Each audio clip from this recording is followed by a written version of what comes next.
You're about to watch the only channel with huge circles, with the comic Relief Crusader!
You know, I think it's time for you guys in the chat to join in and doodle. What do you think?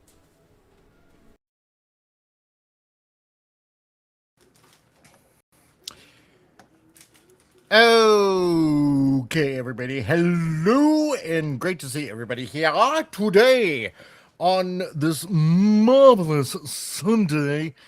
It's the point where we get on the show on a Sunday, and we're drawing some huge circles and maybe, I don't know, a magnificent square, maybe a parallelogram. I'm not sure. But it's gonna be awesome. Welcome, and I'm hoping that all of you people out there, and yes, I said you people, are having a really nice Sunday. And here it's still hot enough to boil a monkey's bum. And if you get that reference, you get the reference, and you know exactly what I'm talking about and what comedy trope I'm quoting right now. Yeah, it is Huge Circles, episode 44 on the Comic Relief Crusader channel. And yeah, I just want to say hello to everybody that happened to make it so far, because it always seems like, well, you know, along with a few other channels, it always seems to be jumping and bumping and all that kind of stuff. So we got Sylvia, your lovely artist. We got Dreaming Through the Galaxy. We got Crazy Lazy Fan. Husk the Dealer. How's it going? Canadian Cat. Meow to you. I'm still waiting for those bunny pictures. Traveling with Jacob. Hello. And is your illustrious wife here? I'm not sure. So we got the King Gas Modus. Hi. Vox Tech, excuse me. Trust Us. Silly Alien Cat. Isabella Plays Games. Hello. Queen Shark TV. Oh, we do have Mihawk here. Okay, Mihawk is here. Hello. Nice to see you. Velvet Faction TV. I think I said Alien Cat. Yes. I see Sylvia. I see me. I see Vincent. Vincent, hello to you, Vincent. Oh, wrench of wrenches, who keeps other wrenches in line, except for Snorter Poopus, because he's a big giant polar bear. So, and nobody keeps him in line. He keeps the others in line. And and that being said, Snorter Poopus, I see you in chat. Hello. So nice to see the polar bear of legend and myth and extra girthiness because he's big and fluffy. Who else have we got here? We got Bill. Bill, my Scottish friend Bill. I'm gonna have to find a way to like download those videos that you sent to me on Facebook, and because I want to put them up. It's gonna be good. It's gonna be cool. I want to be able to use it in the beginning of the show. And yes, you are right. The black winged thing looks like, yes, it is Mothman. It is totally 100% Mothman. So you guessed correctly. And last but not least, Fez Forever, my Fez bro. How's it going? And comic, what a way to start my day. Cute redhead.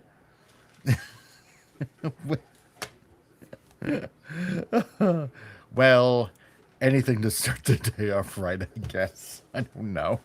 Jeez. But today, we got a special guest, and okay. So before I introduce our special guest, because he is also a fellow comic creator, I want to let you guys know. Okay, today's going to be a little bit different, because most of you people here in the chat know of Hungry Boy, okay? And most of you that hung around on Clobbering Times' channel know that essentially he frequented there, and also on King Dolphin, and and most of you know that he worked at Marvel, and I think a little bit in DC. He did Green Lantern. And I think he worked on, let's see, when he was at Marvel, he worked on, I believe it was some of the Iron Man comics. And he sent a bunch of submissions to Image too. So I can't show you those submissions because I promised, oh God, I would love to show them to you. Jeez. But I promised I would, I can't show them. I would love to show them, but because they're fantastic. Anyway, the point is, Hungry Boy's been gone for, well, this October it'll be like 2 years essentially. And so, like I mentioned on this channel before, I've been trying to keep in touch with him. And the past year, coming up in October, even though he's all the way in Australia, I haven't heard really a peep out of him. But I keep trying to send like a video postcard to him, and just try to keep him afloat of hey, what's going on, and stuff like that. So today I'm going to be doing something a little different, and I'm going to show you in a minute what I'm going to be doing. So Bill says, did you work in Ghost Rider? I saw who's in and working on the movie. I'm not sure. I'd be kind of keen to find out. But anyway, today we have a guest here, and we're gonna be talking about some of his stuff while we're goofing off and talking and yapping. And please introduce onto the channel for the first time, Mr. Andrew Rowland of XP Comics. If you're blue and you don't know where to go to, why don't you go where fashion sits? And Andrew Rowland. See, Hello. I bet you never got an intro like that before. Yeah, no. I'm always like, am I on now? Like, can you hear me yet? Yes, these circles very huge. They're huge. They're amazingly huge. Everybody says so. Everybody agrees. That's right. Are they on this channel? Are they the most rounded circles that you've ever seen? Anybody who says these circles are not huge, it's fake news. That's right. That's right. They're all fake. I am glad you're leaning into this. Yeah, me and EV Comics, like whenever we stream, like no matter what happens, like we always like turn on our Donald Trump impressions. Oh, oh God. Okay. I need to hang out with you guys then. Totally. So, yeah, so chat, this is Andrew, chat. Everybody in the chat, be gentle. Because we've traumatized enough people on this channel as it is. So, Andrew, okay. Who are you? And besides, just a name, and what do you do, and why? Okay, well, first let's start off with who you are. My name is Uncle Andrew. No relation. But I'm an independent comic creator. I've never worked for like Marvel or DC in my entire life. So, like I am just completely independent. But I also live like just a normal life. Where currently I'm still looking for a job since I moved. Oh yeah. Like to be closer to my family, my sister, my niece and nephew, my brother-in-law, and my parents are we're all down there. So Nice. yeah, so I just looking for work. Started a weight loss journey.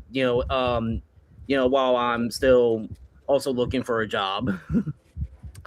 Oh yeah, that's right. Because you showed me the picture there. So Yeah. you're going full on Randy Savage. or I'm going full on Shane Davis. Ooh, yeah, there we go. Totally. Woo! Ooh, yeah, gonna get buff right now. Gonna lay the smack down on so many people. Yeah. I'm gonna give you the smackdown, brother. I'm gonna knock you out so hard that you'll be seeing stars. And huge stars on top of that. Gonna be phenomenal. You're gonna see a whole galaxy. It's gonna be amazing. So I'm gonna name one after me. it's gonna be the biggest star you've ever seen. It's gonna like be bigger than this solar system. Yeah, you gotta go big or go home. It's gonna be so sad, when he leaves office, and doing his impression is no longer funny. Yeah, I know. I'm still gonna keep on doing it though, because I promise everybody on this channel that while Trump is in office, I'm gonna keep this avatar going, and and switch back to the old one later on. So. Why did it say R12D2? Well, this is Jazz from Transformers. So, yeah, and the red hat because Hasbro released a figure with on the side of the door it was "Make Autobots Great Again," so it was still MAGA, and I'm like, oh, this is too perfect. This is too perfect. And so somewhere I found this picture online. Autobots great again. Mm-hmm. Mm-hmm. So I'm like, I am borrowing this. I'm gonna use this. Yoink. I'm taking it. Oh yeah. So how long you been drawing for? Like like ever since I was little, like I was like a natural artist. But I didn't really know what I wanted to do with my artistic talents. It wasn't until like Uh-huh. I think it was either at the end of high school or during community college where I discovered the manga series Bakuman, where it was about the manga Ah, industry. And that is sort of what inspired me to want to draw comics.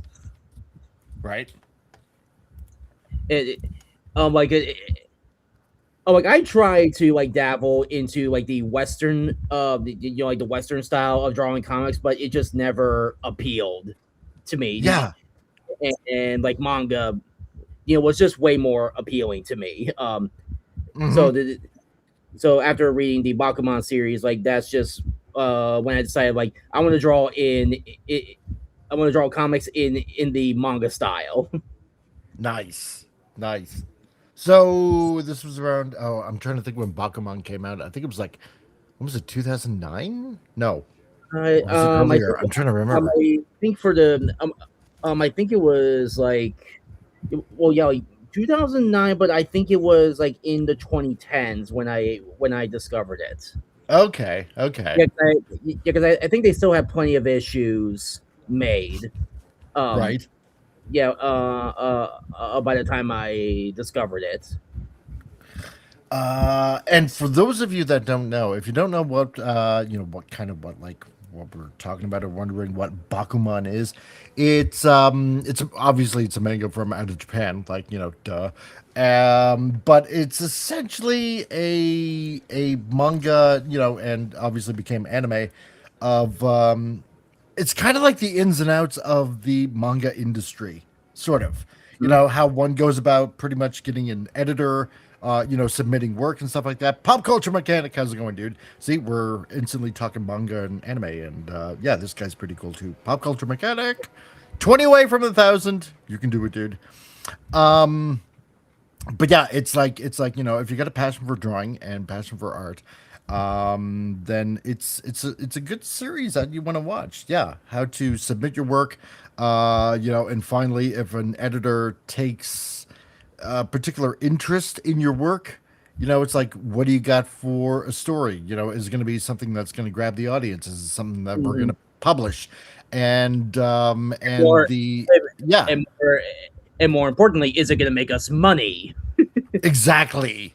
Because that kind of would be a deciding factor. So,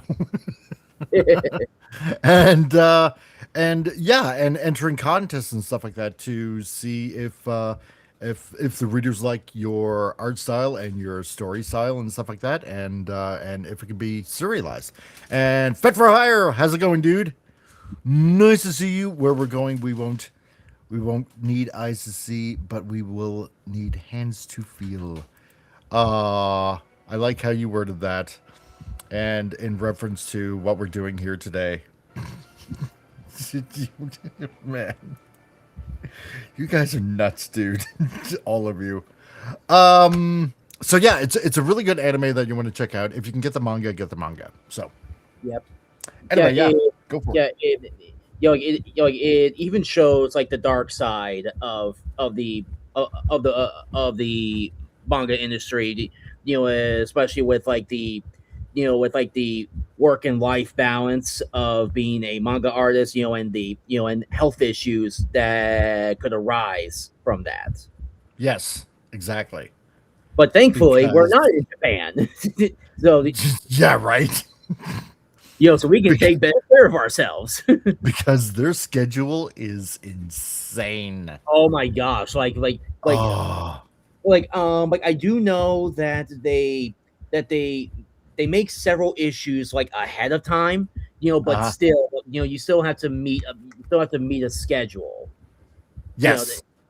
um, you know, and it's and it's brutal. Like even with art assistants. Oh God, yeah, yeah, for sure.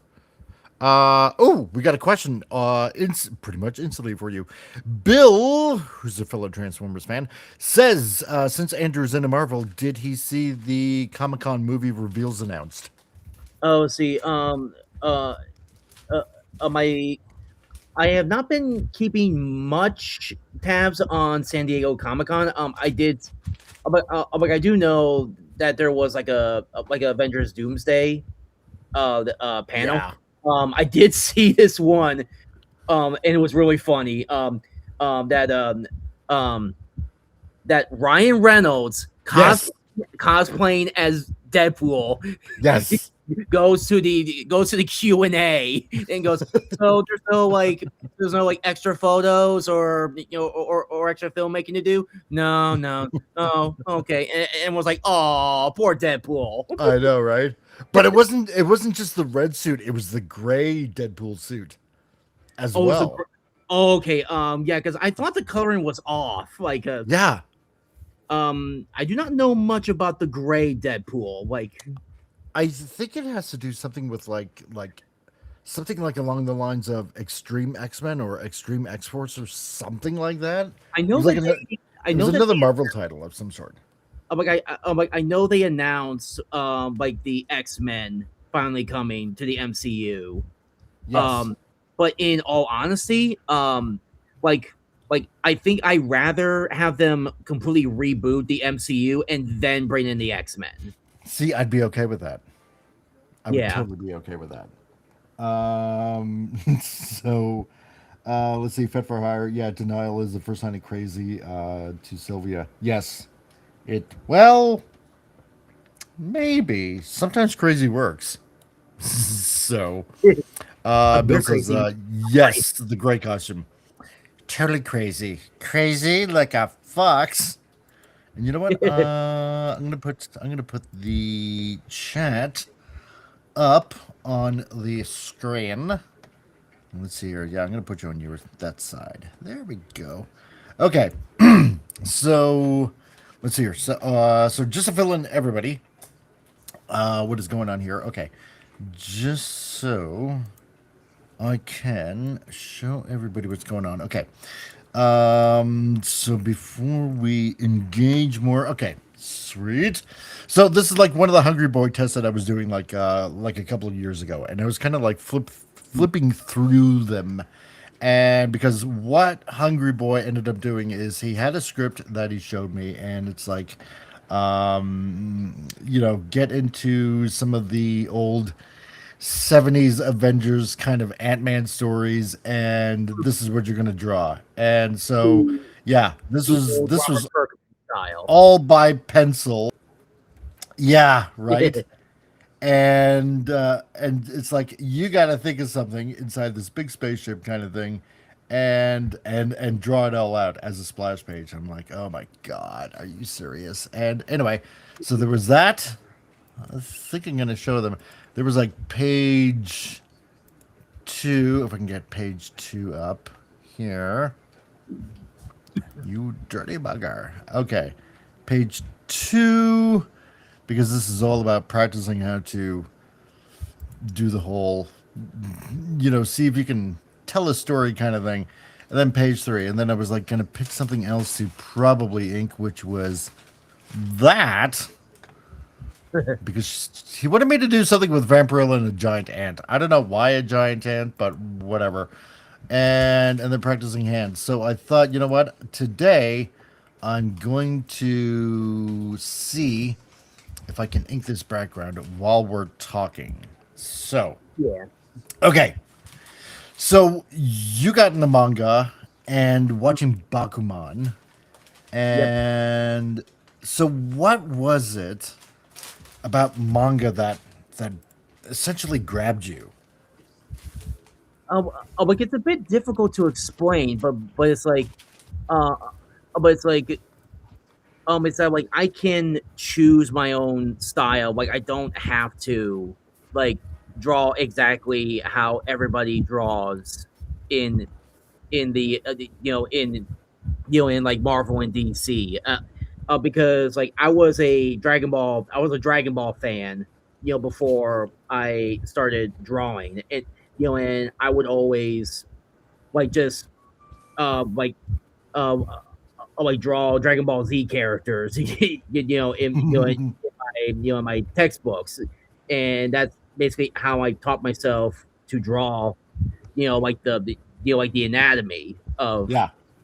of the characters.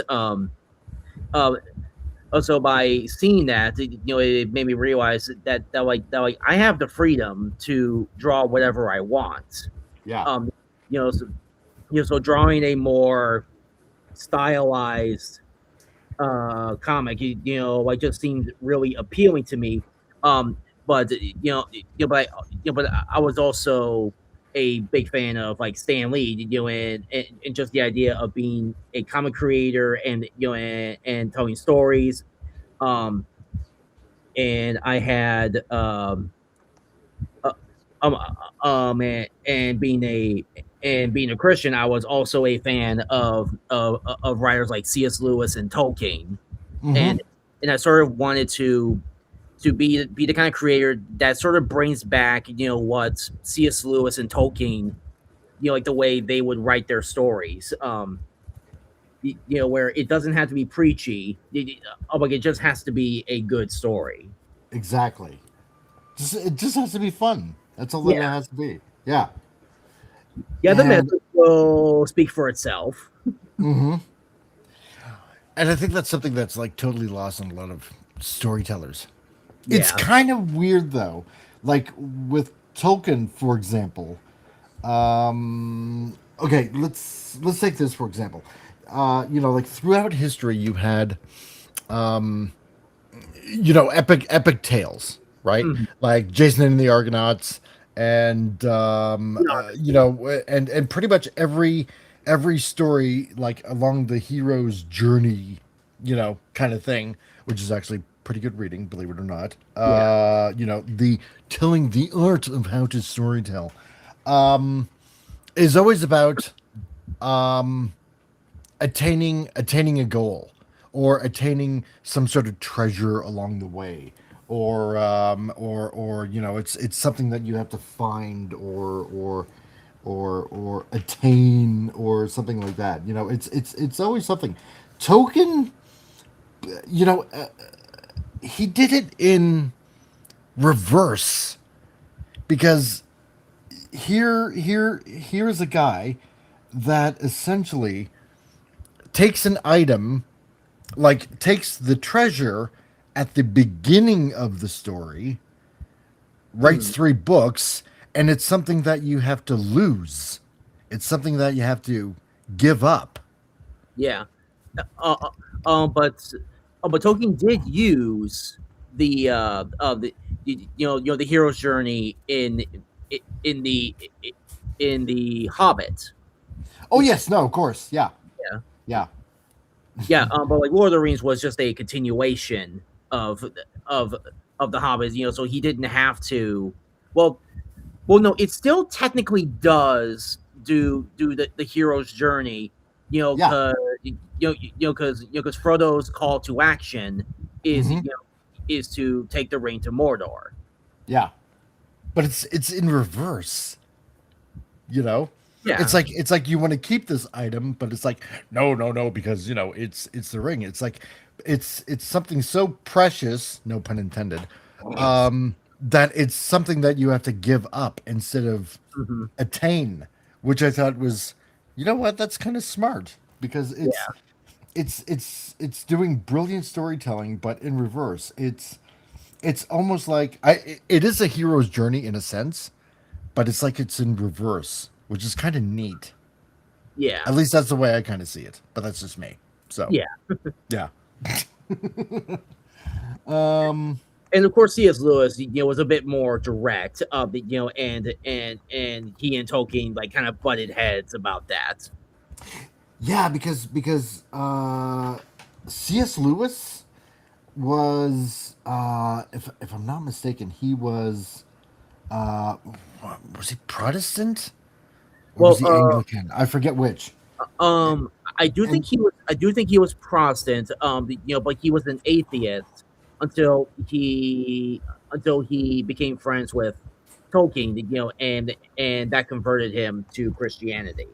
Yes. And then yeah, and Token was, well, he was Catholic, but they became the best of friends, which is Yeah. great.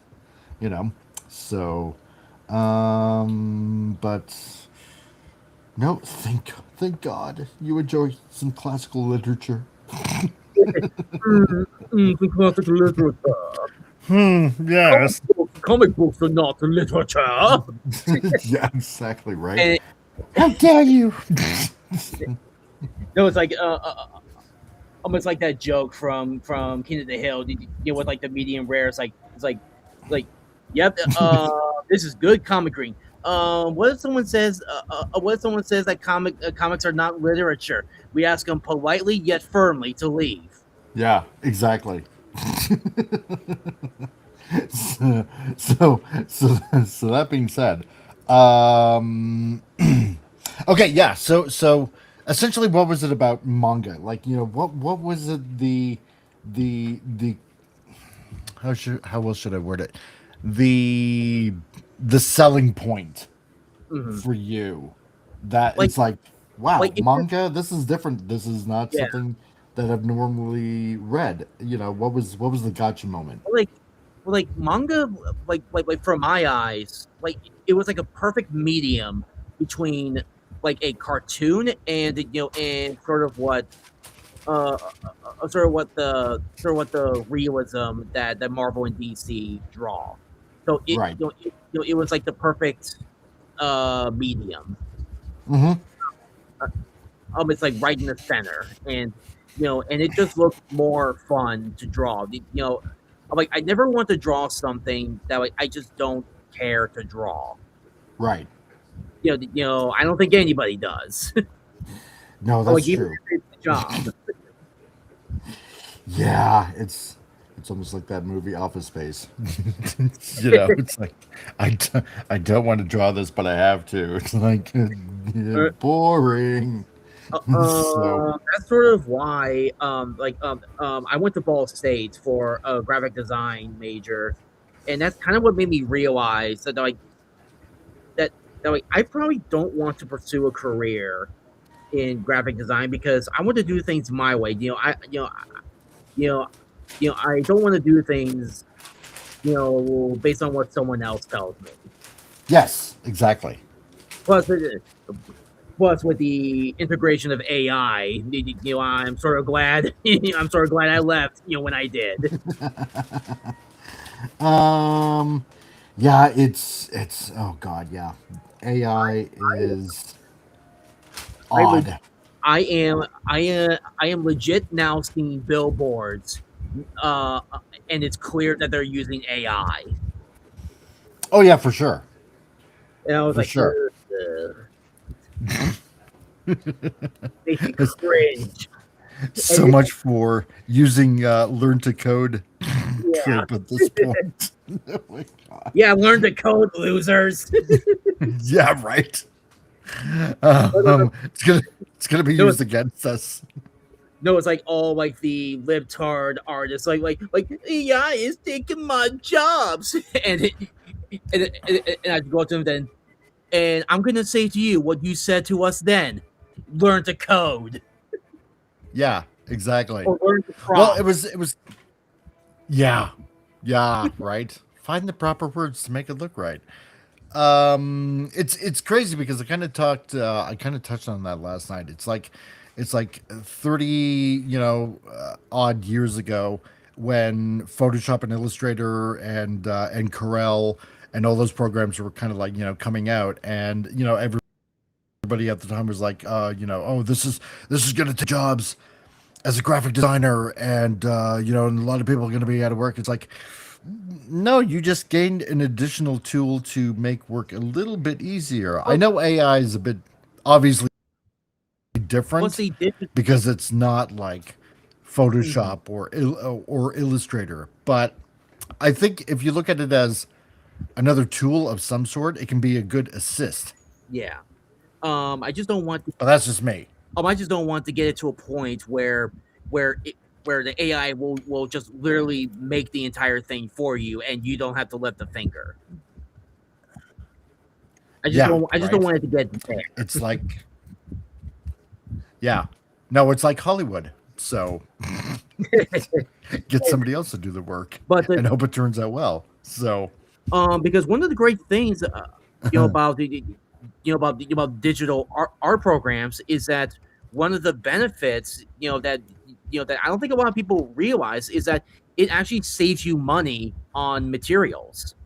Like, you don't have to worry about having enough ink. Having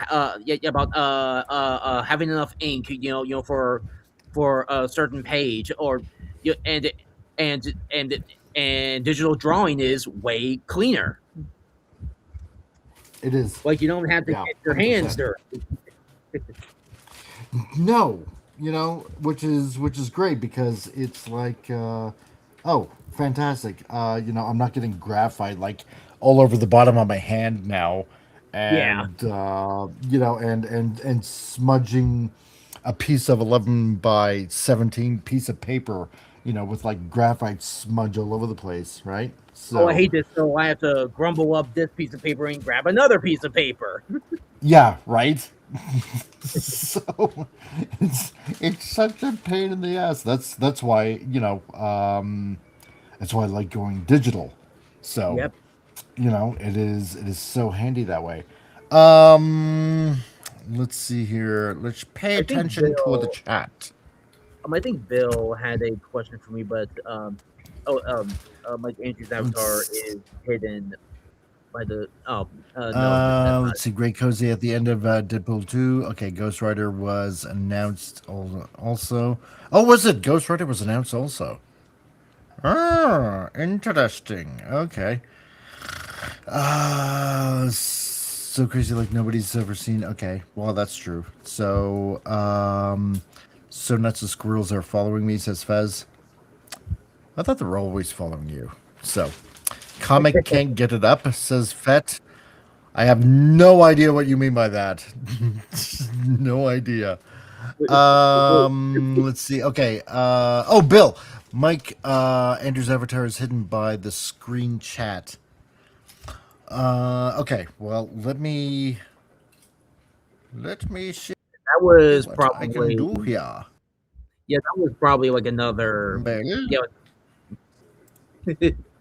Mr. Baggins, he has left you I'm gonna baggage. try to.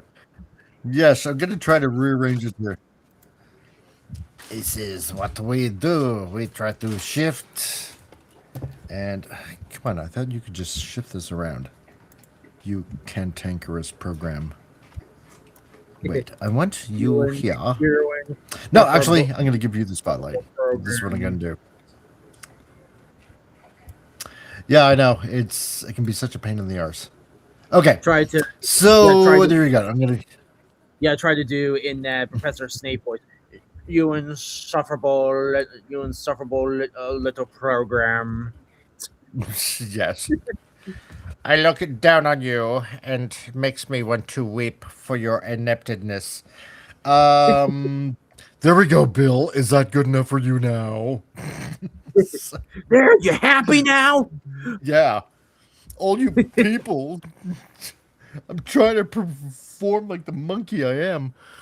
Okay, so you got into manga and just because it's something that North American comics are not, obviously, especially when it comes to storytelling.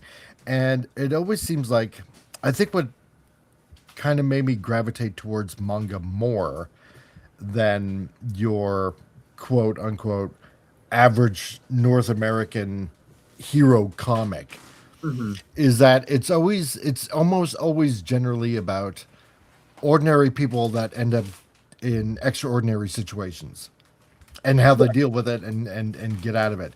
You don't really see that too much in a North American kind of comic story.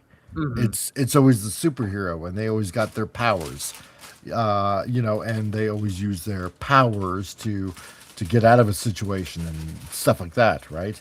You know, sure, there are a few story arcs where they're like, I don't know. Let's say, for example, Spider-Man, was kind of different because, he was an ordinary lad that went to school, and then he got bitten by a spider, and his uncle died, and his uncle died. The end. yes, and with great power comes great responsibility, and now I have to be a superhero dealing with life, and how many times is Mary Jane going to leave me?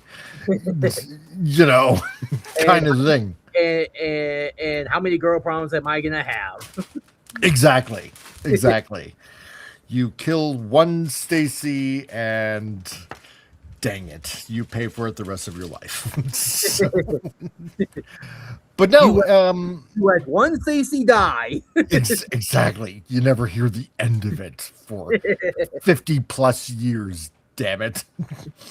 And- but no, manga is a bit different because the aesthetics and storytelling is essentially the same, but they offer a little bit of a extra step, like an extra little twist where your standard ordinary North American comic kind of doesn't anymore. And like I said before, it's an ordinary person put in an extraordinary situation and how they deal with it and how they push through.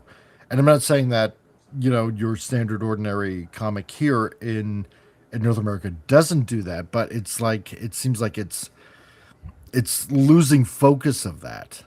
Well, So well, the thing is that in manga, like there's a variety of genres. yes, You have to choose from. During the golden age of comics, like there were a lot of genres. There was horror, romance, westerns, yeah, and like this was before the superhero, aka Superman, came along.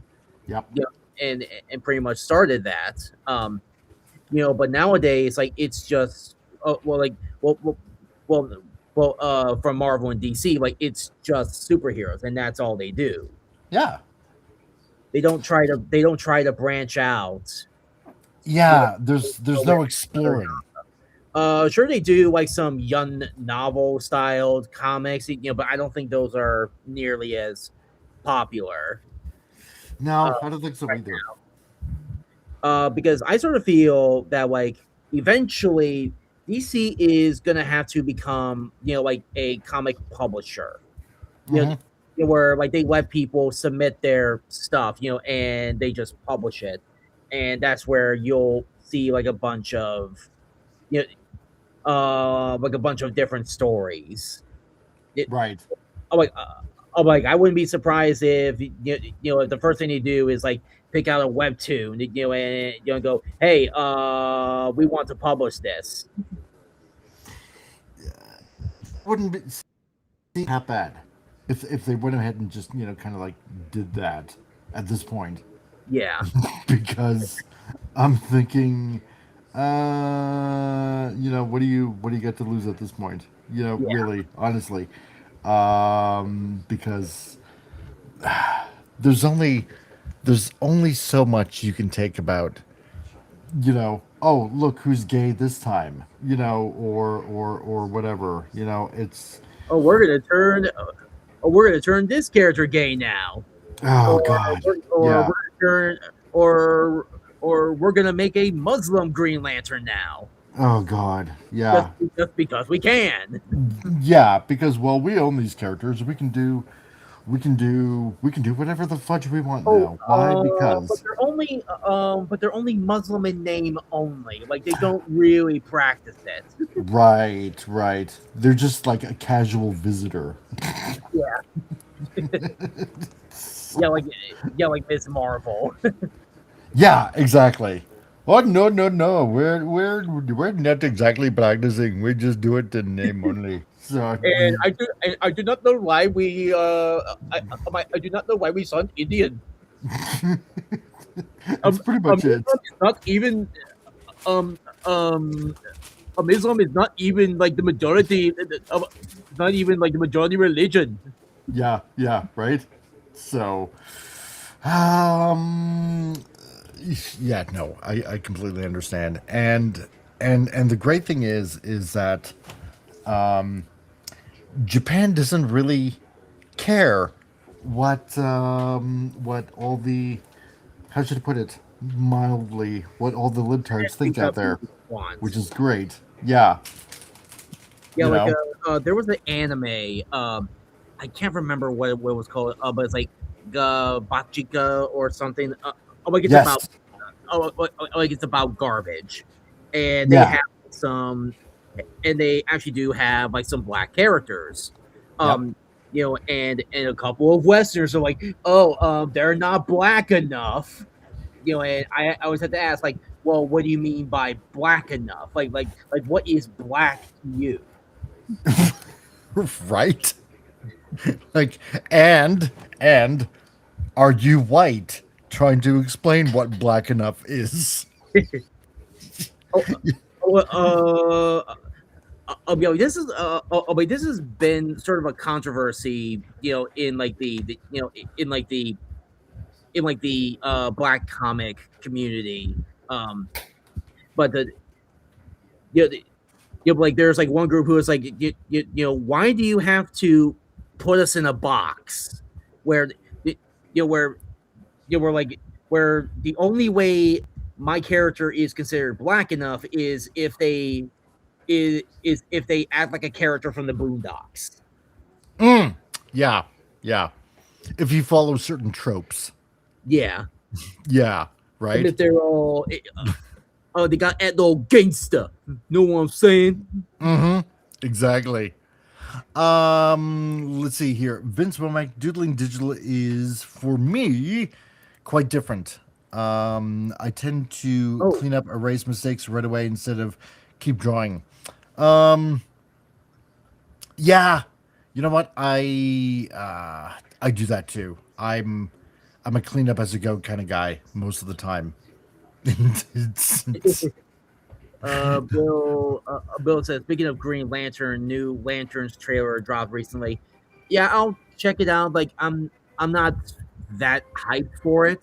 Um, but at first I thought he was talking about like my adventures with Green Lantern show. oh yeah. Yeah, I'm definitely gonna have to check that out. Apparently, word is they're gonna kill Hal Jordan off in the first episode. Of course, And that's rumor, but I'm thinking, yeah, why am I not if they surprised? do, that's gonna piss a lot of people off. Oh, it is, it is. And why wouldn't James Gunn It, piss it, off a lot of people? but the thing is that John Stewart, I do like John Stewart, Hmm. Green Lantern, but you don't have to kill off Hal Jordan to make room for, to make, like you don't have to kill Hal Jordan to make room for, the uh, for John Stewart, because we Yeah, already have the other guy, yeah. uh Hal uh Jordan. Oh, no. oh, oh, oh. You mean Guy Gardner? They already have Guy Gardner. They can Yeah, make room for for John Stewart, exactly. which Um, I also find it funny that they casted um man, what's the actor's name who plays Guy Gardner in the Superman movie? oh, yeah. Oh God, because Nathan he's Fillion. yeah, Nathan Fillion. Yeah, So Nathan Fillion, also oddly enough, like he voiced Hal Jordan in the animated DC movies. he does too. That's Yeah. true. Yep. And yeah, Bill, I gotta agree with you. Yeah, speaking of black, no black Superman movie yet. Icon. Oh yeah, totally. Good. And Vince, yeah, it used to be that the black guy dies first. Well, now we're in the age of diversity, and doing that would be racist, Vince. Hast unless thou you're not gotten the menu on or the memo on that? unless you're unless you're Scary Movie. Yes, exactly. Right. So, how dare you, Vince? So, but, but no, you got room. and yeah, it's gonna. However, I only heard that through rumor, so I don't know if it's actually gonna happen. But it's James Gunn, And no, so yeah, more than and likely. and no doubt in the future, they'll probably add Jessica Jones in there too, Oh yeah, of course. So because why not? because Whammon. Exactly. Okay, so what, pray tell, are you drawing right there on screen? So what do we All right, got right here? so this is going to be the chapter 3 cover. Mm-hmm. Um, so like with my covers, I usually try to kind of make it match with how the story goes, Right. but but also like not try to spoil anything. Well, that would be important, yes. Yeah. So, Um, uh, because yeah, because we haven't even gotten into what your comic is about. So, unless you yeah. want to explain what your comic is about. All So, right. what is Melchizedek to So, everybody out there that has no idea? yeah. So the story takes place in a completely different world called Adama. Um, and and and we and our protagonist, Jaden Theologia, gets chosen by the deity Elohim to become the living embodiment of his justice. Ooh, Yes, nice. yeah, and and and his other purpose is to defeat this artificial superhuman that was created in a lab, um, that that that now has 6 powers, where in their world superhumans can only have like up to 3 powers, and Okay. and because he was created completely, because he was created artificially outside of Elohim's um, control. Um, Uh he huh. he has no soul whatsoever, Mm-hmm. and that can make him a very dangerous enemy. Right. So, how did you come up with this concept? Uh, like it The was idea for the whole story and everything. many Yeah. years of of like story crafting, and my editor would sometimes get really mad at me, for wanting to start over because I didn't like the way it was I didn't like the way the story was going. He's like, dang it, Andrew, pick a story and stick with it. But I don't want to. But I always but inspired by Lord of the Rings and Narnia. Like, I always like this idea of having a story take place in completely in its own world, Right. so, so that I am not bound by the rules of this world. I gotcha. you know, Right. so I can't have people, complain that's not how it would happen. It's my world. If I want dinosaurs in my movie, I can, because know Exactly. Thank you. if I want dragons and elves and dwarves in my story, I will do it because it's my story and Yes. it's my world. I can do what I want. Yeah. It's like how can you tell me that this wouldn't happen? It's my little world. It's my universe. I can do And whatever the fudge I want, you know? and according to the Bible, all things are possible. Exactly. Ooh. There you go. Yep. Uh, and and I honestly don't believe this. But I do like this idea that God did make other worlds, you know, and not just ours. Right. So I came up with a concept that like because like I didn't want to bring in a Jesus Christ figure into this world because Right. for one it would it would come off as too preachy. Um, Right. so I came up with a concept that in our Earth, Hmm. when Adam and Eve brought sin or the curse, Yeah.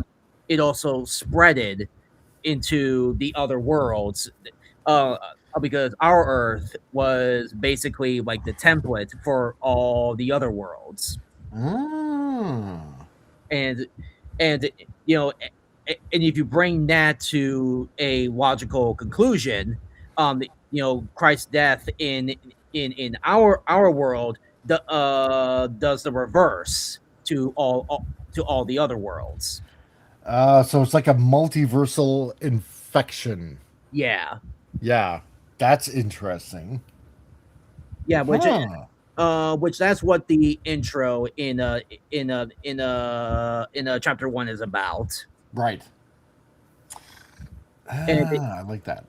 because of this curse on Adama, like their environment became way more dangerous. Hmm. With like like the big dinosaurs always coming to eat them. Uh, so Elohim decides to create superhumans um, Right. into this world, to sort of help the human race, to survive their world. See, I love the fact that there's not too many comics that'll just like leave dinosaurs in their world or something like that. Well, And DC does it, and I think Marvel does it. yeah, with the Savage Land, yeah. The No, Savage Land, and I think with DC, it's like the center of the Earth. I think so, something like that. Yeah, But it's like or it's like the Hollow Earth. Yeah, yeah, right? You know?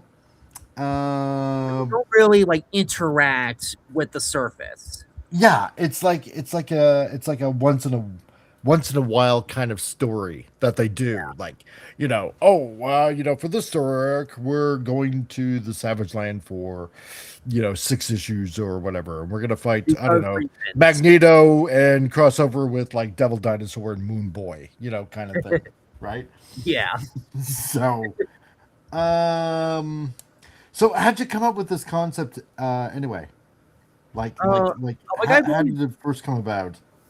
um like like I always wanted to write a superhero story. Like especially after I saw the Sam Raimi Spider-Man movie. When I was Oh, nice. much younger.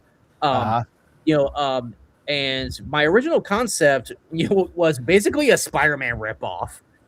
you know, but over time, things like developed and changed. And I got to learn more about storytelling. Though I did not learn I did not learn it much in school, so I pretty much like had to like self teach myself. Uh-huh. Though I would not say I'm like a terrific writer. I'm just I would probably think I'm like just a half decent writer. Right. Um, you know, the, but I also wanted to do something different. Where yeah, it's superhero, but I don't want it to set in the real world. Hmm. Because the real world has rules, and Exactly. I don't want to follow those rules. Right. It's, screw your rules. I'm gonna make my own. Screw you, I have money. Yeah, yeah, exactly Screw right. the rules, I have money. So okay, so you come up with this idea. Okay, I'm gonna make a multiverse a multiverse superhero comic Mhm. where basically you take this guy because I read the first 2 issues Mhm. and I love it and I see your sense of humor. Like I said before, like I told you before in the chat, I can see your sense of humor in the storytelling and it's Yeah. great. Then, Where then so you're yes, gonna love chapter 3. yeah.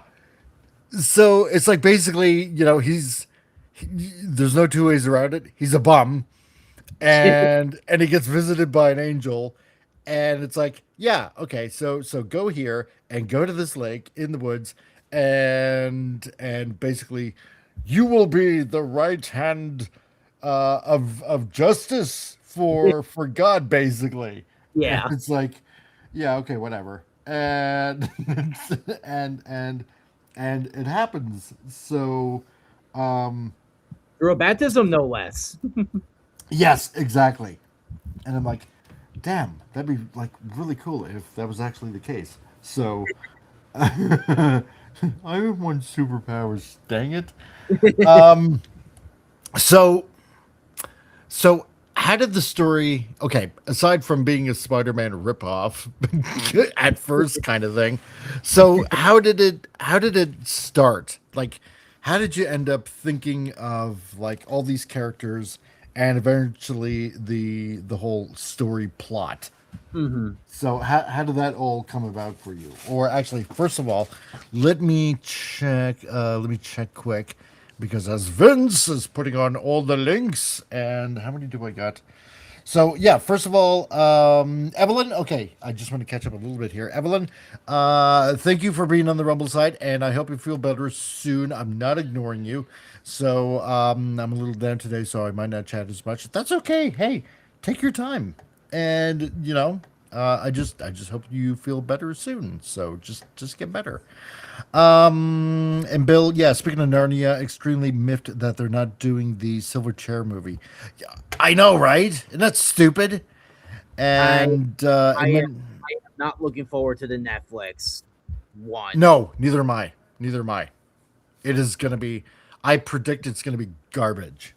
And Yeah, usually on this channel, it's like, yeah, that's just a steaming pile of crap right there. So, although, although to be fair, I've been pleasantly surprised. I've been shockingly surprised by some of this stuff. Not much, but some of the stuff on Netflix. And let's see. To be honest, in many anime shows, Jesus' abilities would make him a small side character. Well, see, the not the weird really. thing is, the weird thing is sometimes. See, Japan has this, at least from my point of view, Japan has this view of Christianity. See, because it has to go back with history, right? Mm, For example, if you look at the show Shogun that they just recently put out like a couple of years ago, uh, which for the most part they pretty much got right, and Japan was extremely adamant that they represent Japanese culture very well. And they do, don't get me wrong, because surprisingly enough, this was on Hulu, and Hulu is owned by Disney. And, but in Europe, throughout history, we're used to, we're used to Protestants and Catholics kind of like at each other kind of mm. thing. And unfortunately, that sort of kind of spread to Japan as well.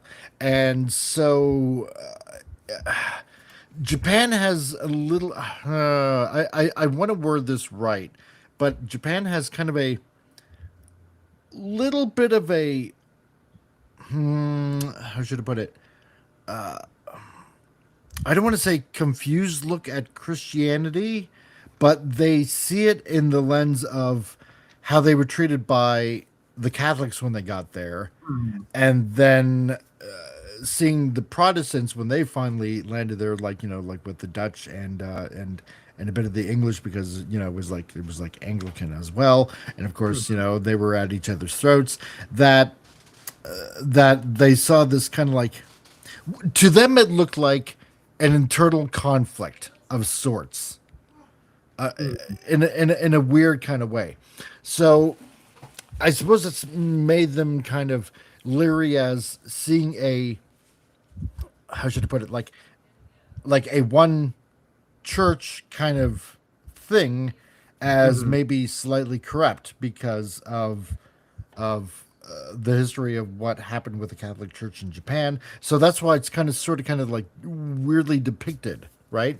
And on top of that, you got a lot of Shinto stuff and Buddhist stuff in Japan and stuff like that. So I don't think they really fully understand. However, believe it or not, oddly enough, Christianity is actually quite compatible with Japan. So, Yeah. and anyway, I'll go into that like a They lot have later. like there's an entire city that is like majority Christian. Yes, which is nice to see. Yeah. Yeah. And have you heard of the anime series JoJo's Bizarre Adventure? God, yes. My son is trying to get me to watch that. Okay, so like this is much later on into the series, but Jesus is a character in JoJo's Bizarre Adventure, and he's actually like the most powerful stand user in the entire series. Really? Yeah. Dang. See, I'm gonna have to check this series out because my son keeps on, Dad. Oh, fine. You'll watch this series, but you haven't even gotten to JoJo's Bizarre Adventure. And I'm like, but Yeah, there's so much other stuff I'm watching right now. JoJo's Bizarre Adventure is nuts. This is what I keep on hearing. Yeah, So, it goes through like different eras of and I think the most recent one is kind of a soft reboot. Um, okay. but but a lot of my friends, say it's a really good series. Hmm. There's so much I have on the go too. So, like for example, it took me literally like about 7 months to get through every episode of One Piece. Like, And well, you can honestly like just wait for Netflix's The One Piece, which is basically going to be like it's gonna basically going to be this series like DBZ Kai, where yeah, where it's going to follow like the where it's going to follow the actual pacing of the manga, so you don't have to deal with fillers or weird pacing that the anime has. yeah, the new one by Wix Studio. I think it's Wix. I I'm don't pretty sure it remember if is. it was, But yeah, no, yeah, no, I know but what you yeah, mean. we're really excited for that. But it's like it's too late for me. I've already gotten this far into it. I don't I don't want to start over all over again. Dang it. Oh my god. I've I've finally gotten to the to the island of Elbath. So I am not starting over. Oh my god. I still have Yeah, to get through the movies too. yeah, but the One Piece is actually meant for like new readers anyway, Well, that's true too. Yeah. or new viewers anyway. Yeah, right. So, phew, I'm lucky. Um, so you got this guy, and he's being visited by an angel, and yeah, so he's told he's going to be God's champion, and you're figuring out basically the entire storyline, Mhm. and yeah, Like I so figured out like my entire storyline, like exactly using the hero's journey, right. where I basically listed let me see if I can pull. I'm not gonna pull it up because it will spoil things. But where I wrote down the ordinary world, the call to action or adventure, the refusal of the call. And I Right. would write down like for the ordinary world. In this world that has superhumans, Mel is a homeless man who lives in alleyways and feels a loss of meaning and purpose. The call to Mhm. action is the angel visits him, and tells him to seek, um, uh, Elohim, to get his powers. The refusal of the call, I kind of basically skipped. Right. Um, because if you read that way, there's no refusal of the call. Um, so I basically skipped that. But but then we get to meeting the supernatural aid or mentor, thus Elohim, Right. crossing the threshold from the ordinary to the extraordinary world. Basically, Mm. when Mel gets baptized into becoming Melchizedek, and I don't think I think it's implied in the second issue that he no longer calls himself Jaden. He calls himself Melchizedek because Yeah. Yeah. that's his actual name now. Yes. Which I thought, that's kind of interesting. So he's putting his former life behind, which is pretty neat to see. I like that. Like Uh, it's also a reference to where some of the disciples changed their names. yeah, exactly.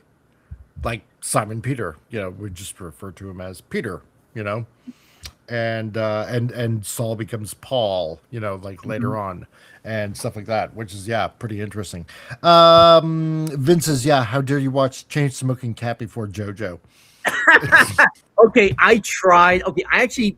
Okay, it's on So many Netflix. people have tried. Like it's on Netflix now, and they have a dub. And Yes. after 5 minutes, I was like, "Yeah, I think this is too much for me. Like, this is just way too good." It is. Wow. It's that is wild. quite the. I know, right? Okay, and Bill says, comic. Did you see the new trailer for the 86 movie, 86 Transformers movie for the 40th anniversary, where they added a new the remaster. chapter? Yes. Like it's a remaster of that original movie. Yeah. And 4K. Yeah, Yeah. because we never got that. No. After the end credits, it looks like a segue into Dark Awakening G1 episode. Yeah, I seen that. So the little twitch of the fingers there. I like the fact that it's going to be 4K. You know what? I never actually seen the original movie in the movie theater. It wasn't until later on that that I saw it. But this has piqued my interest. So, and Blingotron. Aha! How's it going, dude? I know exactly who this guy is. This guy, okay. First of all, welcome to the show.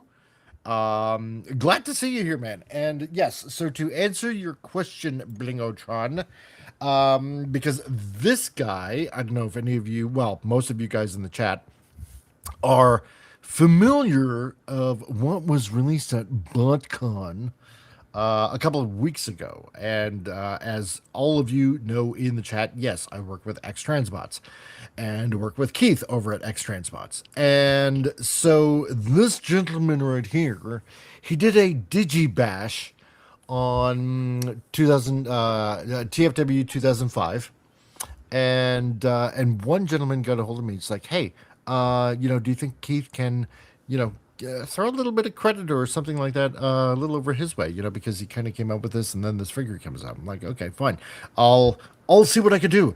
Blingotron, I would like to announce to you that I have talked with Keith, and I have twisted his rubber arm, so to speak, and you can expect something in the mail coming your way as a thank you for coming up with a really good idea. And you know what? I will try to get tracking out of him, and I will send tracking your way because obviously, like you told me, I get it, dude. I get it.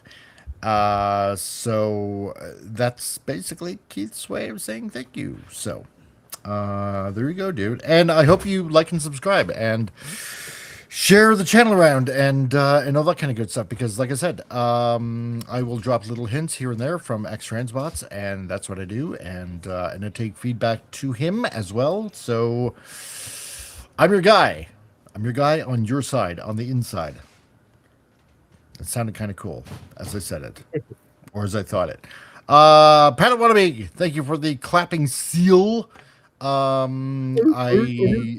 I enjoy that. So thanks, man. And CRC made me watch it. I did. Why? Because I'm a bastard that way.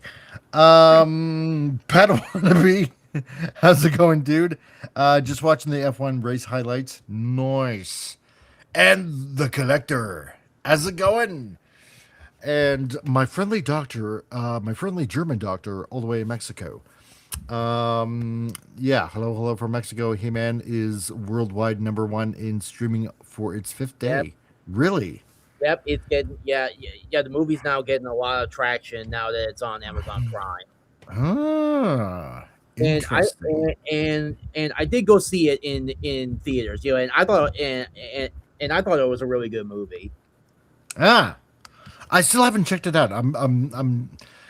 I was cautious. Let's put it that way, considering especially how it was treated by a certain someone on Netflix who made a certain Clerks movie and stuff like that. So yeah, cough cough.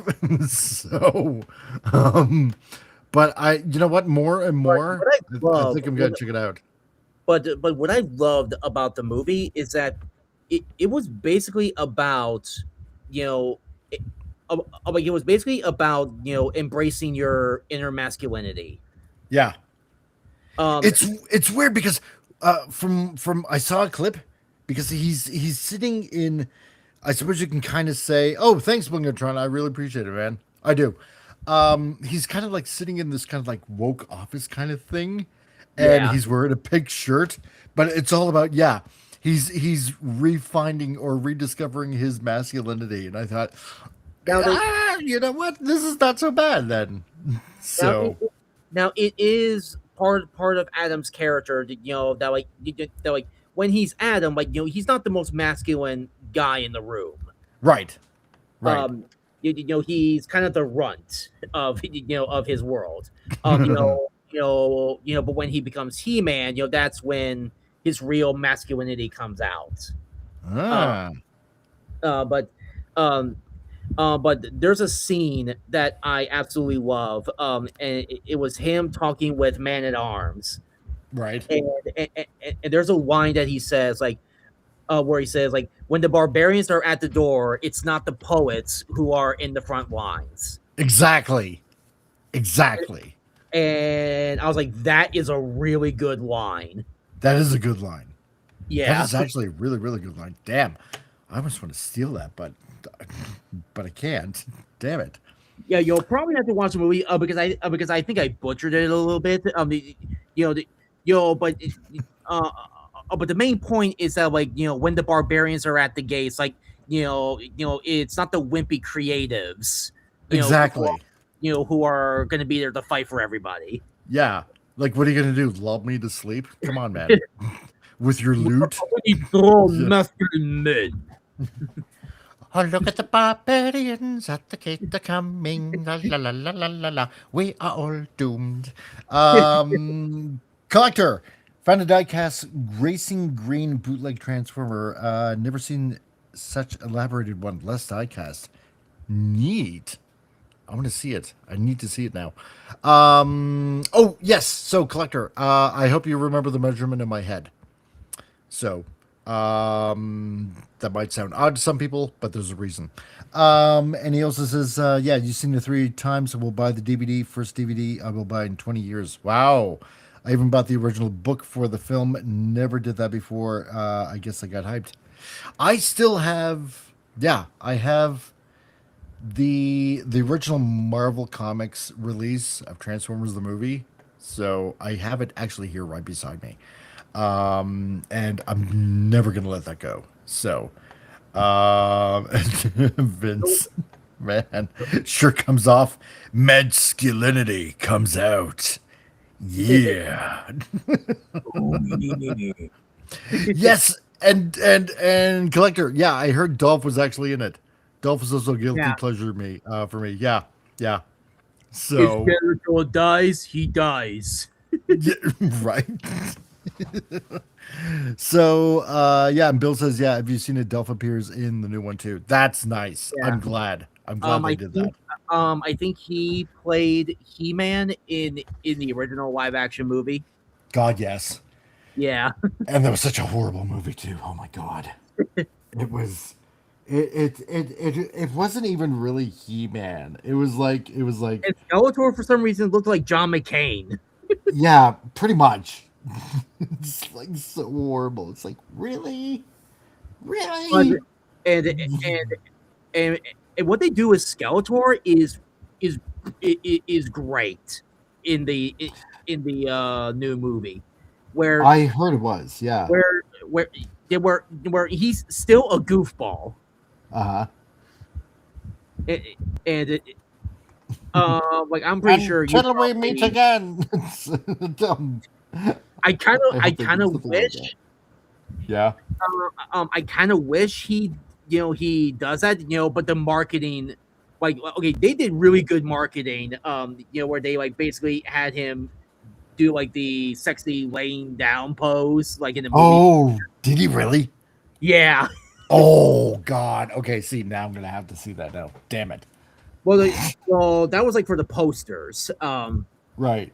But I kind of wish they made memes. With that Skeletor. Remember, until Yes. we meet again. Oh my God. Oh, that was perfect, dude. Yeah. That was so perfect. Until we meet again. Yeah. Again. Oh my God. Yes. Uh, so far, I can sense you've had no regrets coming on here, which is great. So we have not traumatized you enough. Nah, So no. I can never be. It's usually, I can never be traumatized. It's usually me who does the traumatizing. Oh, there you go. Right. So then you're in perfect shape here. Let's see. Yeah. Okay. That.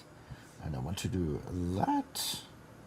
I'm going to add this and I think he. So to answer Vincent's question, I hope Skeletor calls someone a boob. I don't remember. I think he does call someone a boob. oh God, yes. I hope so. I cannot remember if he did, but I'm pretty sure he did. Like I'll probably have to rewatch it later. So like if the guy who did who played Skeletor was Jared Leto. yeah, Jared Leto. He actually does a good job. Yeah. Like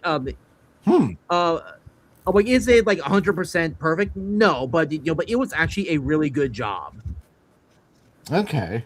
Because like obviously like he was trying to go for a more intimidating a Skeletor, but they also allowed him to be goofy. Like okay. yeah, where like where like Skeletor was like basically mind screwing He-Man, and Right. and like he like takes him into this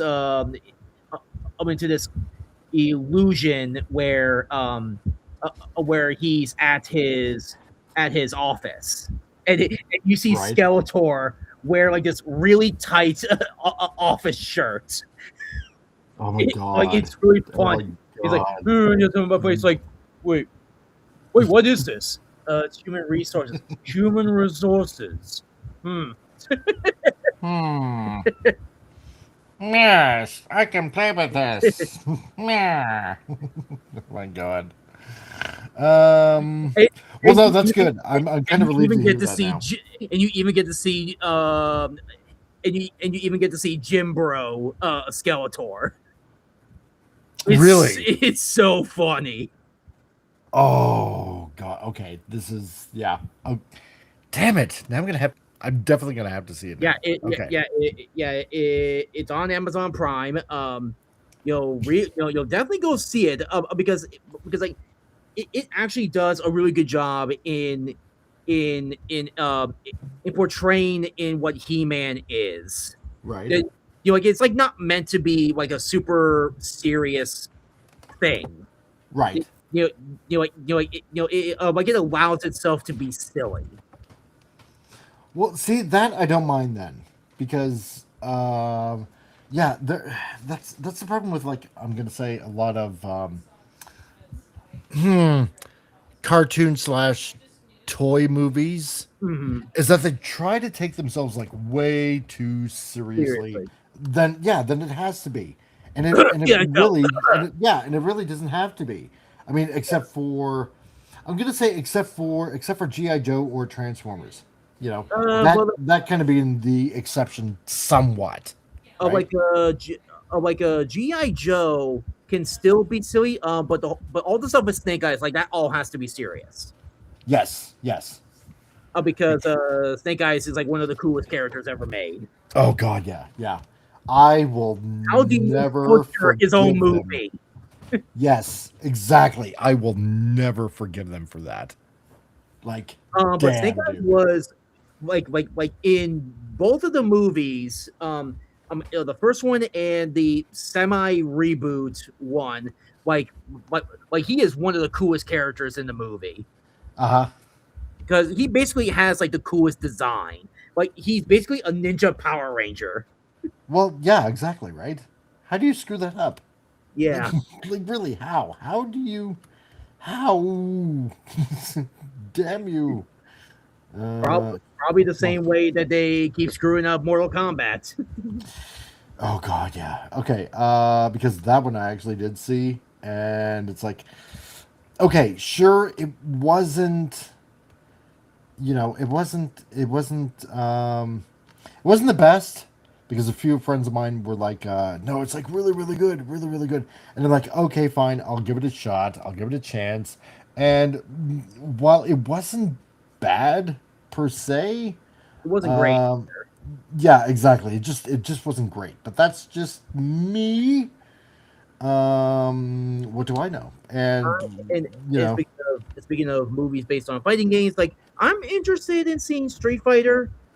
It doesn't look like it takes itself too seriously, which Street Fighter doesn't really need to be taken seriously. no, it doesn't. This is true. This is true. So, although you're gonna be hard pressed to to how should I put it, to outplay Raul Julia in his last role, because damn, that was just really, really good. The day that bison came into your village was Of the course, greatest day of your life. For me, it was just Tuesday.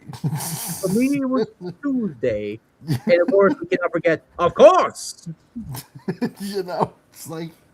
It's like, wow, you just absolutely have no feeling whatsoever, but I love it. But meanwhile, you get yeah. he was probably What's he your was name? probably the only actor who was like having fun with it. Oh God, yeah, yeah. He was having total 100% fun with it, and it's great. And it's like, this is the way movie villains should actually be, and to to a certain degree, Yeah, I want them actually a little bit kind of campy like that. It's great. yeah, It's funny. So, especially for a video game movie, because no, you're not supposed to take it seriously. It's a video game. Come yeah. on, you know. You have it. Jeez. You have an entire level where you basically box a car. Right? Exactly.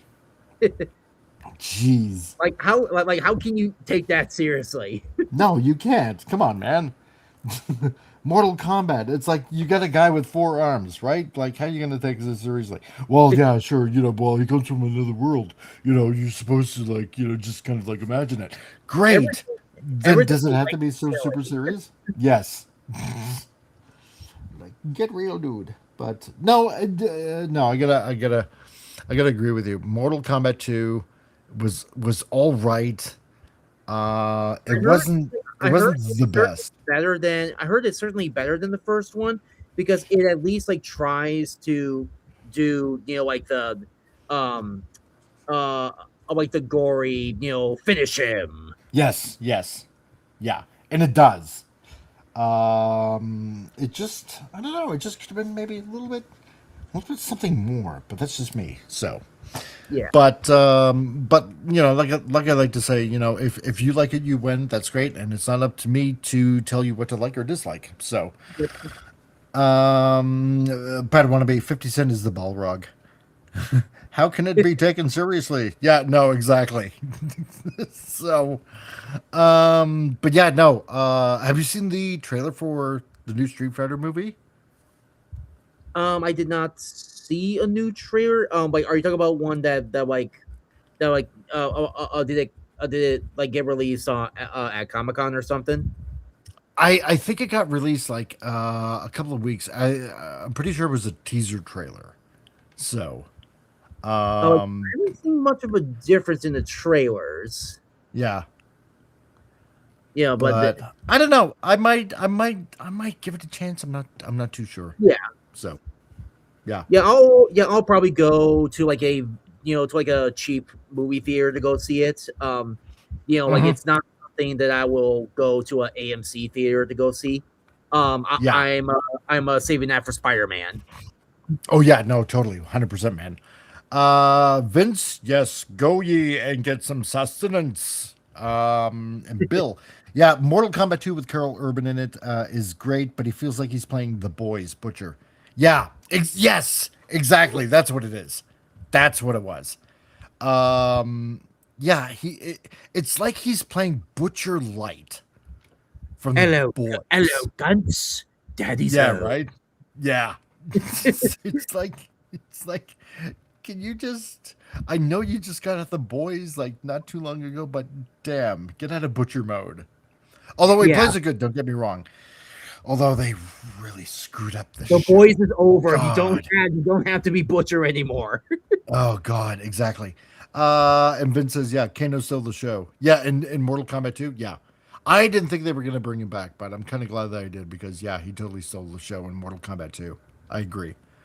Um, let's see here. Let me see if there's any other comments I missed. Collector's going on about Pigman. Pigman got a call from a book before Skilly told him what happened to his mom. Oh, okay, yeah. All right. So for that, I guess we'll send another email. CRC here is getting old and needs reminders. Yes, I am aged and and thus need reminding. I got to stop procrastinating, collector. I'm sorry, man. And yes, I will include the first issue of our Predicon comic. Still hoping to be able to work with you for issues 2 and 3 and upcoming. Yes, dude, totally. I will. Yes, and I will. Yes, I will do that. I will respond to the email. I will today. I will do it. I will 100% do it. Because I'm an idiot and I should have responded like long ago. So that is totally on me, dude. Um, Mainly because I want the sombrero. So, and this Canuck has never had a sombrero before. So, no, no, no, collector. I will totally 100% get back to you. I will, honestly. Um, let's see. So, okay. So with Melchizedek, um, I know where obviously where the name comes from, and I'm sure that some of our viewers do too. Why pick the name Melchizedek for superhero? I'm kind of curious how that came about. Okay, so like I was looking up, for some I was looking up for some cool hero names for my character, Right. and I was looking up biblical baby names, and Oh, okay. when I got to the M's, I find Melchizedek, and and and the website said King of Justice or Righteousness. Ah, And okay. I was like, this is perfect. This is perfect. It's mine. It's mine now. No one can have it. How dare you take this name? It is mine now. And okay, so how the name is originally spelled is um uh, Melchizedek, Uh-huh. and um but there was an issue with that because if I spelled it the original way, Right. Westerners are going to read Melchizedek. Ah, okay. Because I was wondering why the spelling, like, it felt like something was, I don't want to say off, but it felt Yeah. different. And okay, so now I see why. Yeah, so Okay. this is like a westernized respelling of the name. Okay, gotcha. But Gotcha. but it's also good because it's also separate from the biblical Melchizedek. Ah, all right. And and like the main purpose is like mainly for Western readers who don't really know how to read Hebrew, Right. or how to pronounce Hebrew names. Mhm. So a respelling was kind of was kind of needed. But I also kind of but I also kind of like the respelling. Um, Okay. but for a while, I had the title called King of Justice, and Ah. and and just a while ago, like I wish this came to me like 10 years ago. Like, oh, I can just change the spelling of the name, and still keep the name Melchizedek. So this is like a rebranding of King of Justice, and now it's Melchizedek, back to where I originally wanted it to be. Ah, I see. Okay. That's Bible smart. I like that. I Bible like man that. does everything the Bible can. Oh man. Um yeah, no, I mean because I knew something it's like I don't know if that's the right spelling. It's like, yeah, but whatever, maybe I'm the one that's wrong. And I should have looked it up, but you know what? That's cool because I mean, how many ways can you spell, certain names, Yeah. over and over and over again, right? So yeah, that makes sense. So I and get that. and sometimes people and sometimes you have to dumb the spelling down, in order for wider appeal. Mm-hmm. True. Let's see. Bo says Mike went all Doom Ledverian voice there. I did, didn't I? Because Bible Man was already I taken as I am Vince. too. Oh yeah, yeah. Bible Man. Oh my God, Vince.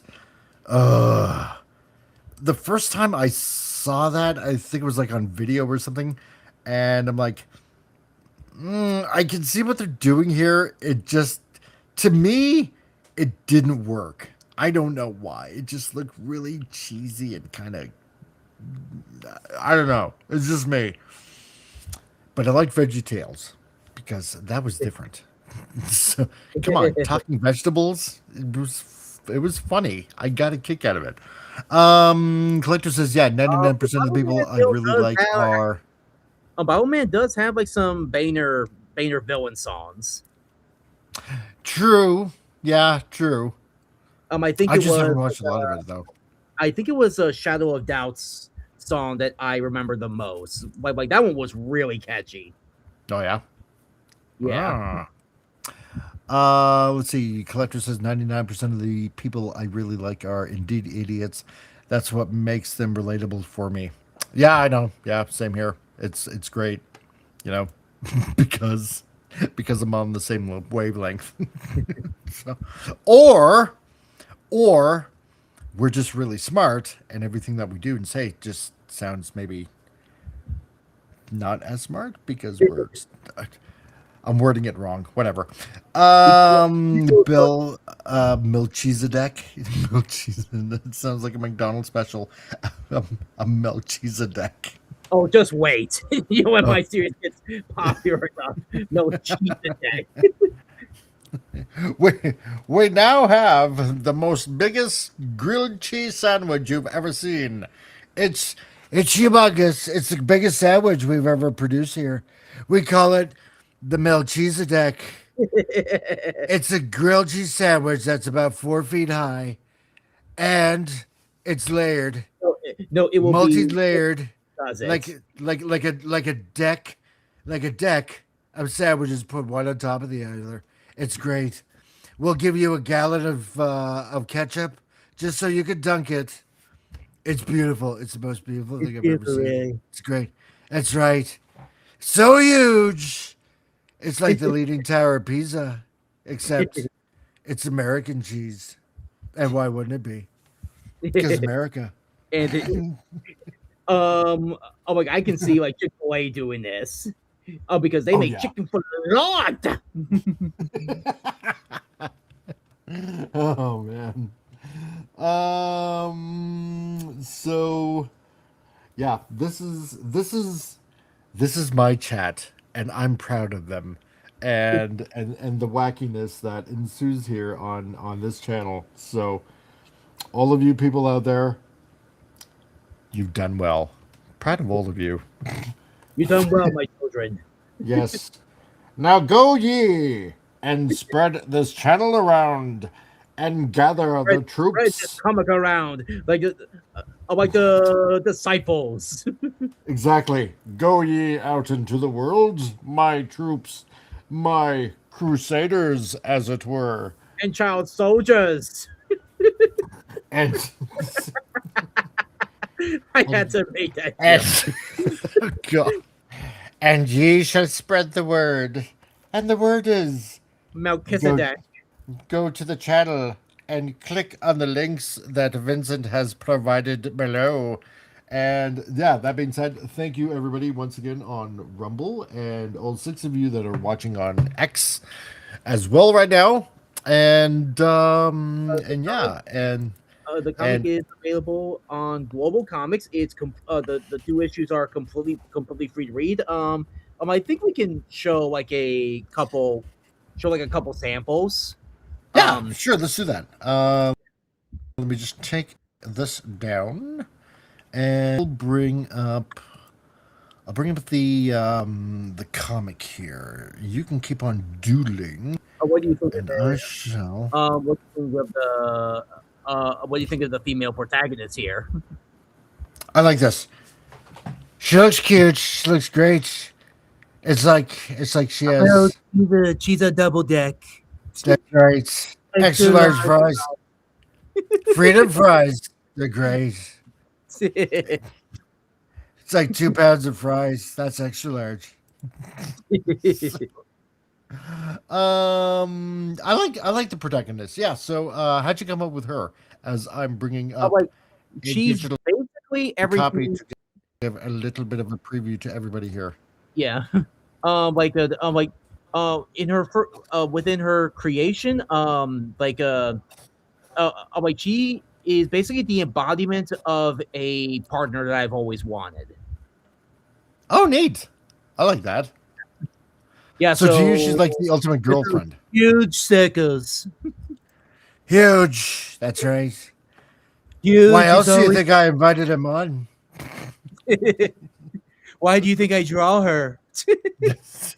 Huge sickos. It's it's all under one banner. It's all planned out. Okay, here we go.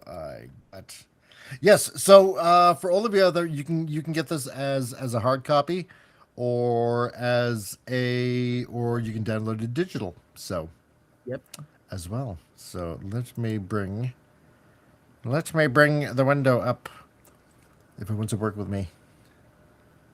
Because earlier I had a little bit. And the computer's like, no, and the computer's like, I'm sorry, Crusader, but I'm afraid I can't let you do that. Yeah, exactly. You're gonna go full on HAL 9000, aren't you? You damn computer. It is. Oh no, it's still kind of loading up. Oh, come on, freaking you stupid PDF thing. Would you like an AI summary of this entire comic? No, I don't. Do I draw her with one hand? Well, obviously.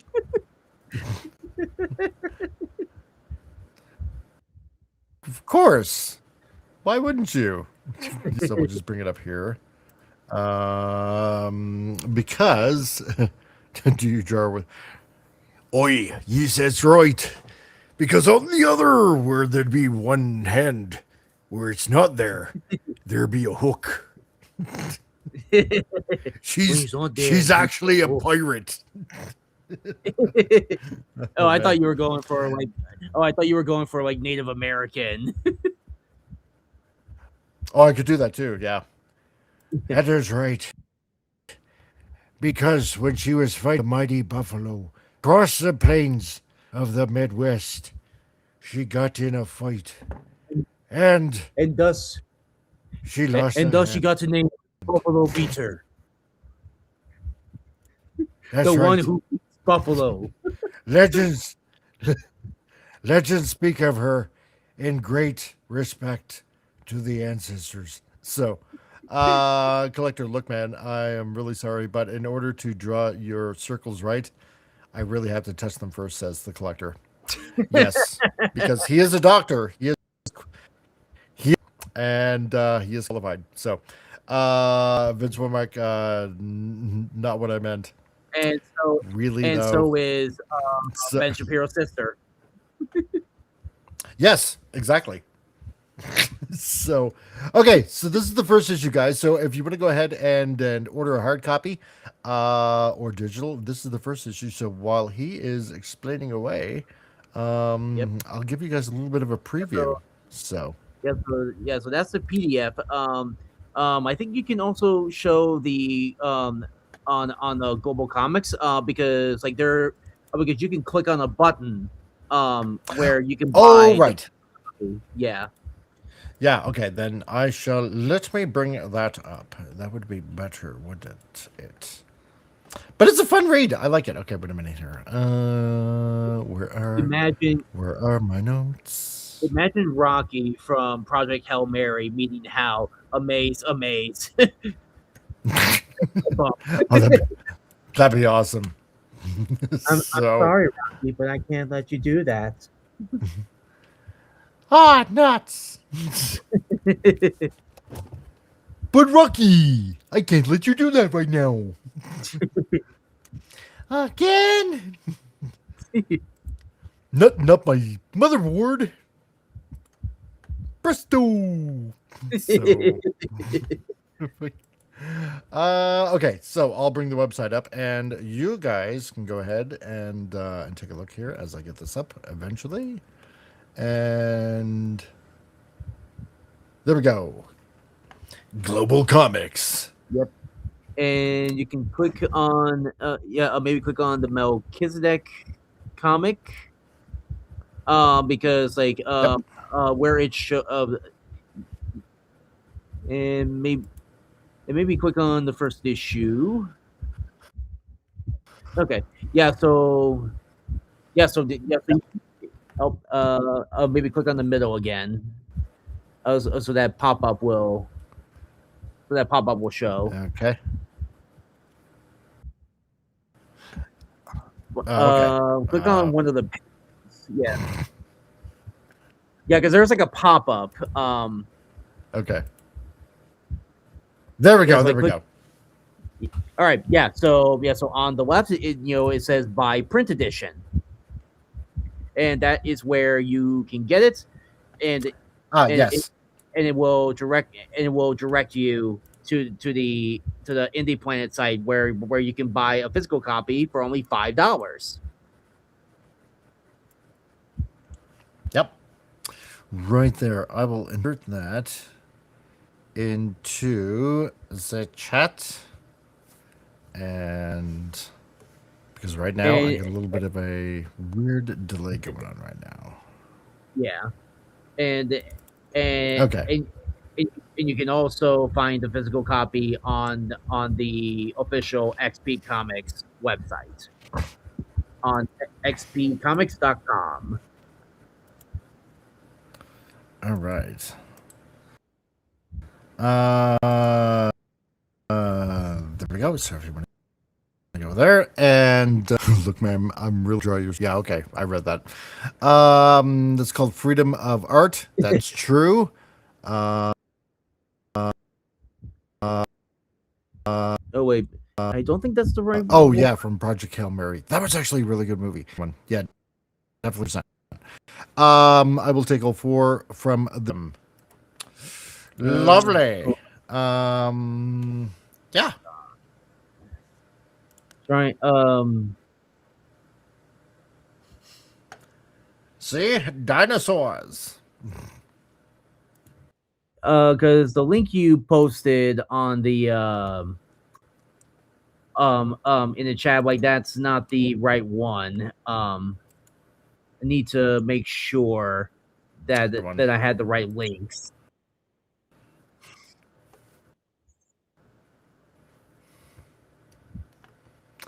Let me double check on that. So, if you happen to be there we go. Okay, yeah. Sorry, it's XP. Okay. Com. Okay, yeah. So I did not update. Because this one is Globex, and so you want to go is like I did not change my links because I found a cheaper source to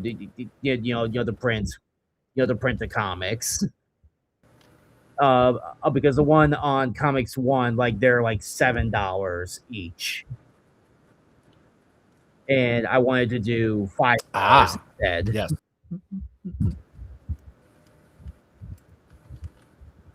Because $5 is better than $7. True.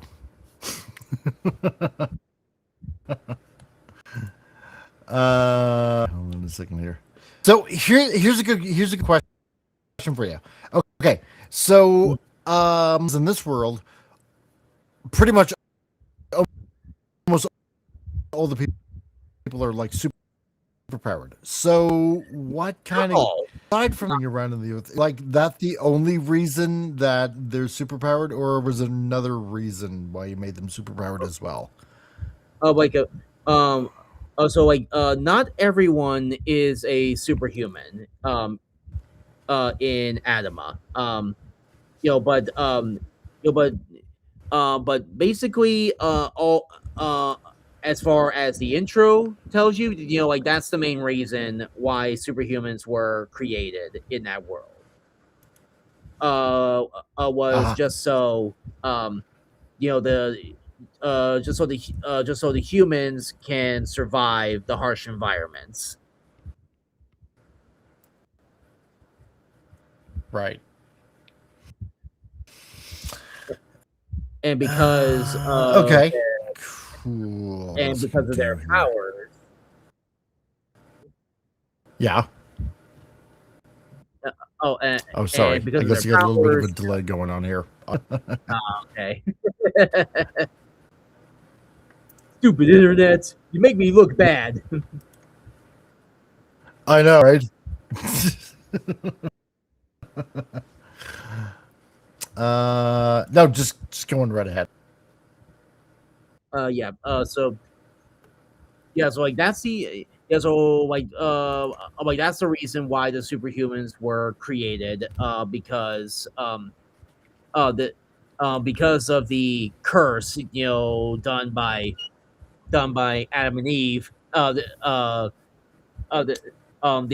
Their environment became a lot more harsher and a lot more dangerous for them to live. So Elohim decided to send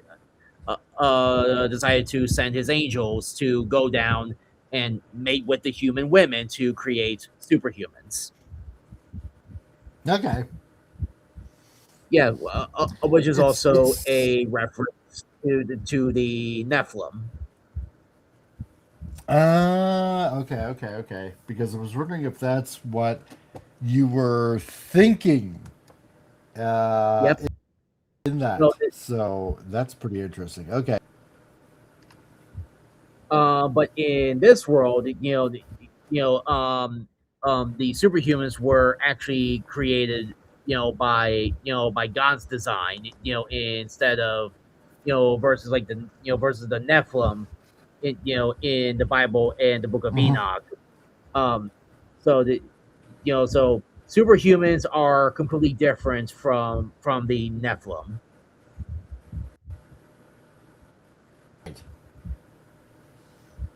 Nice. And so they're not giants.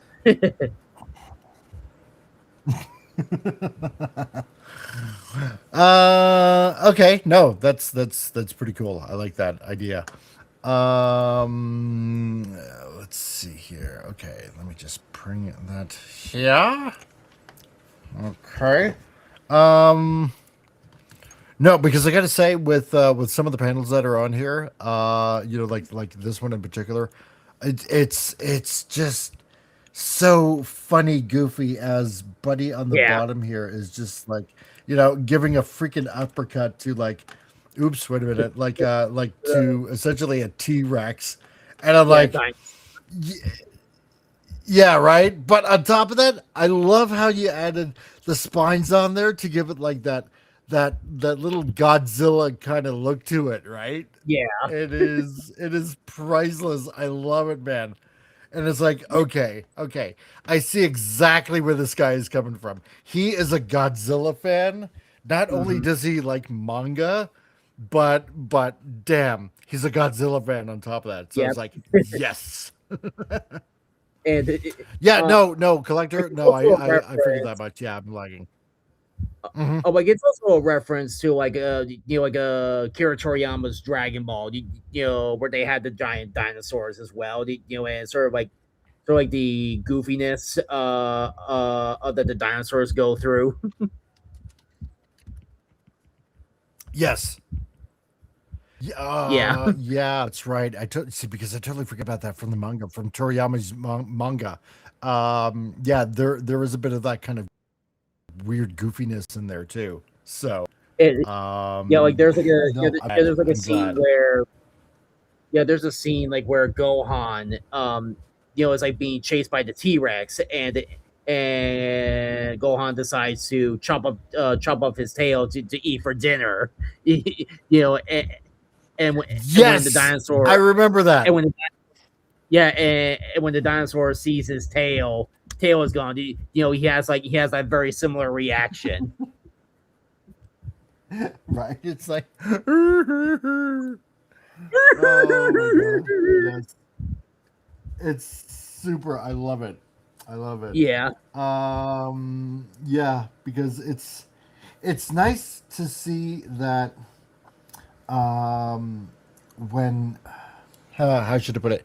When somebody is like a real manga and anime fan, hmm you just kind of see it in the way they and just in the way they draw certain panels. It just comes right out. yeah, And you can tell it's like, okay, yeah, you must have seen this movie or that movie or whatever, and you can like just kind of instantly tell where someone's mindset is, and it's fantastic and it's yeah, great, you know and that's because when I wrote you, that's why I said yes. I want to see more. I need to see yeah, more. I need the next issue out now because this is actually really good and really funny. So and yeah, and to everybody out there, like I said, you can get it online. It's good. It's a fun read. So, and if I didn't believe in it, I would not have this person here right now to promote his yeah. wares. So, um, okay. So here's a good question. Where are you? Let me flip the page so that other people can have a look here and give you a little bit of a preview, bit by bit. So, okay. So you got our protagonist who is now superpowered, and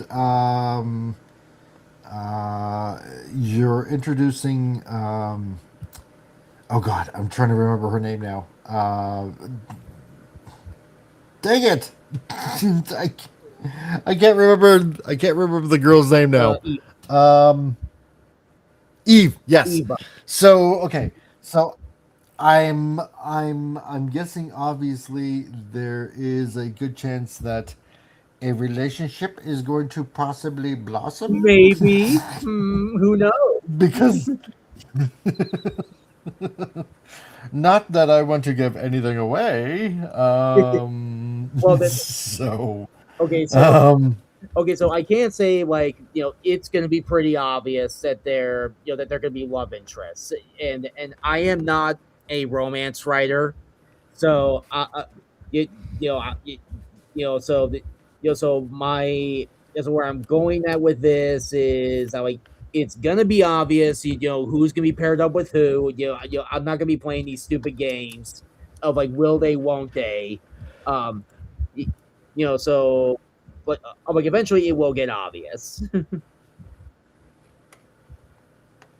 Because we do have to focus right. on the main story, and not have this Inuyasha styled uh, romance writing. Oh, thank God. Okay. Not that I don't like Rumiko Takahashi's mangas whatsoever, Or because I do. Um, because that was like one of the first animes that I was introduced to is like Ranma half. So yeah, but yeah, she's very romance centric. So and well, yeah, because her sort of kind of manga wishy was washy. yeah, because her her manga was written specifically, for girls, and girls Yeah, like, they like reading about romance. yeah, Um, so she's giving them what they want. Very similar, how superhero comics are made, because they're made for boys. right. Not that I don't mind, but it's Yeah, like yeah, it's yeah. yeah. I myself I mean, yeah. do enjoy like some romance stories, Mhm. because I'm still single, ladies. Hint, hint, nudge, nudge to anybody out there that happens to be listening right now. Um, Next on the channel, it's Matchmaker. No. Oh man! And for all you single ladies out there, here's a young gentleman with quite a promising future as an illustrator, as I mean, a as a graphic novelist, exactly, exactly. I'm not That's the a fancy name that we're going to be comic using. book. I'm not a comic book artist. I'm a graphic novelist. Yes, exactly. Yes. Make it sound more fancy. How dare you call me that? I feel like I don't want to be part of this bourgeois production now. So, um, but okay, and so where did the idea of her come from? of of Eva. Of Eva? Yeah. Yeah. So I said it before. That Oh yes. she's based on like sort of like the kind of partner that I've always wanted. Um, someone who is like just there Right. to to sort of be your helper. As as a good Christian wife should be. A helper Right. to her husband. And Right. and that's just how I write her. Uh, but she does like have her own ambitions. Like she wants to be a superhero herself, but but her uncle does not want her to be a superhero. Because don't want to spoil anything. Well, yeah, exactly. So no, that's cool. I like that. So actually, here's an interesting question. Yeah, because she lives with her uncle.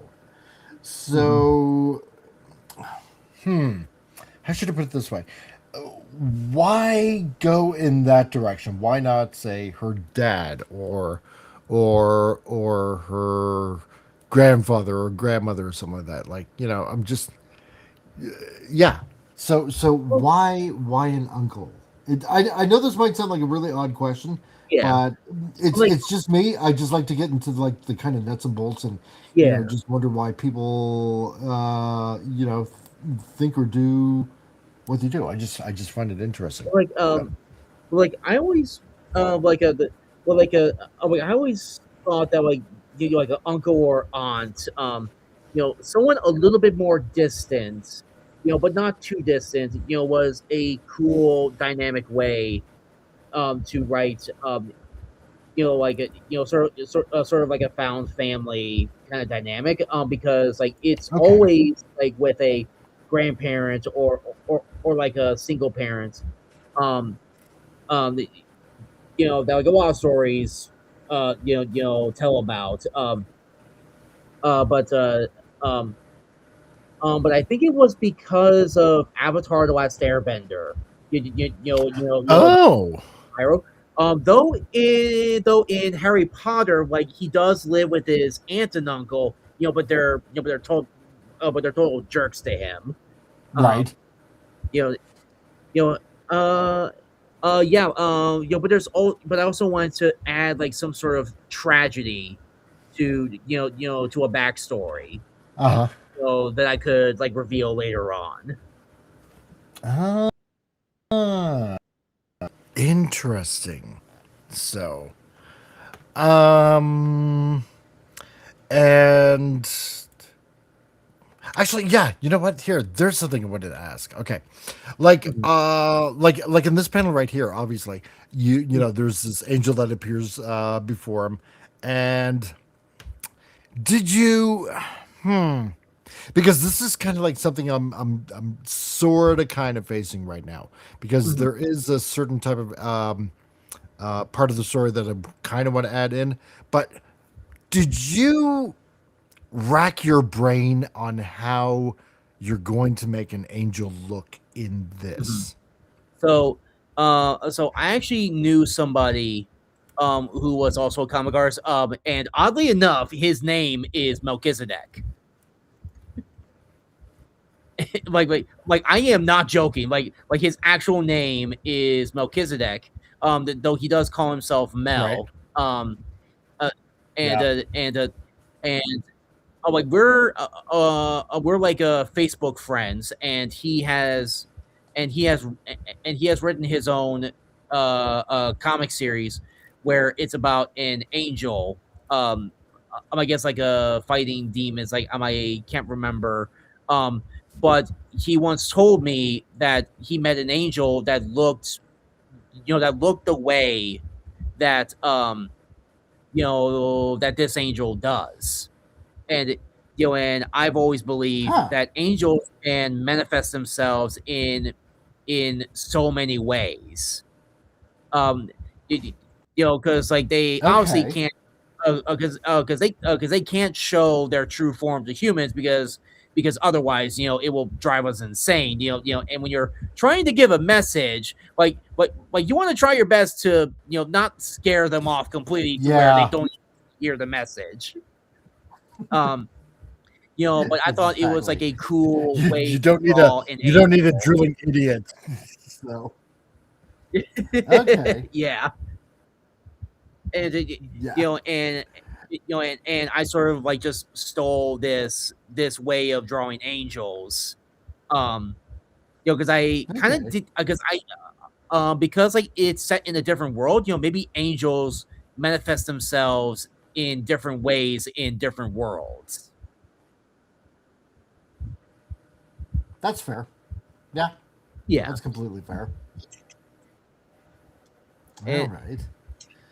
Let me see here. Okay. No, go ahead.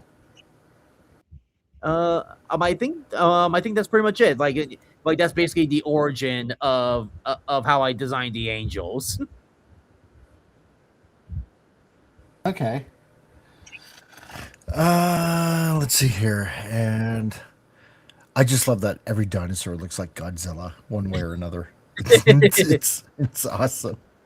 I love Yeah, I it, man. tried to. It's Yeah, yeah, I tried to go. Yeah, I tried to go a little bit more cartoony with it, and just not try to make them look all like they're from Jurassic Park. mm-hmm. Yeah. No, I get ya. I get ya. So it's going up here. Okay, and Or dinosaurs, Stegosaurus. Sorry, it makes it Triceratops. on top of the mountain. And yeah, and this is kind of like it's like indicative of the burning bush kind of thing. Yeah, Yeah. yeah, So yeah, that was like one of the main. Like that was like kind of the main idea. Is like, the burning bush was like the main inspiration. And so I thought like, what if the flame took on human form, but he can still hide his face. that's interesting. Yeah, I kind of like that idea. Yeah, because Yeah. in later pages, like you kind of see, like he like the oh, like the so like the dark parts of the flame, kind of shape into his eyes. So you can still see expressions coming from him. hmm Yeah. No, I like that. That's a really good idea. So, oh yes, that's right. So, because I noticed on your X, Mhm. and again, and if anybody wants to follow my X, they're all in the chat for you to peruse over. Thanks to Vince. Um, how many cons have you taken this to so far? Because Huh. I did notice a picture with Mindy Wheeler and at one of the cons. So yeah, how many cons have you taken this to now so Oh, far? cons. Oh my god, I thought you said like concepts. Oh yeah, no cons, like yeah, conventions, yeah. Yeah, I mostly just stick with more local conventions. So like so I usually get a booth at like Indiana Comic Con, PopCon Indy, and I sometimes try to go to Cincinnati Comic Expo. That was the very first. Oh, that was like the very first comic book convention I ever went to. Oh, Um, okay. and and I was really hoping to go to Cincinnati this year, I don't think my booth was chosen. Um, so I'm probably but so I'll probably still just go as a regular guest. Because I know I have some artist friends there, Right. and Oh, at Indiana Comic Con, I actually got to meet Mike and Mindy Wheeler in person. nice. Yeah, Sweet. Yeah, they are. They're a couple of cool cats. yeah. So, and yeah, Mike is definitely hardcore. And so he's. Uh, I know he doesn't like. Well, actually, kind of like the both of them a little bit. They don't like manga. Yeah. Yeah, Like, and I wanted. like they made it very clear, that they don't like the manga style. So Yeah, and so I feel like I want to educate them in a way, but I'm like, nah, maybe I'll just leave well enough alone. I don't know. yeah, Yeah, and maybe. it's fine if they don't. But me and Mindy like did like a comic swap where I traded my Melchizedek Origins book for like 3 issues of boobs. Oh, okay. I know that So almost they, sounds wrong, so but I know exactly what you're talking about, though. they have a manga.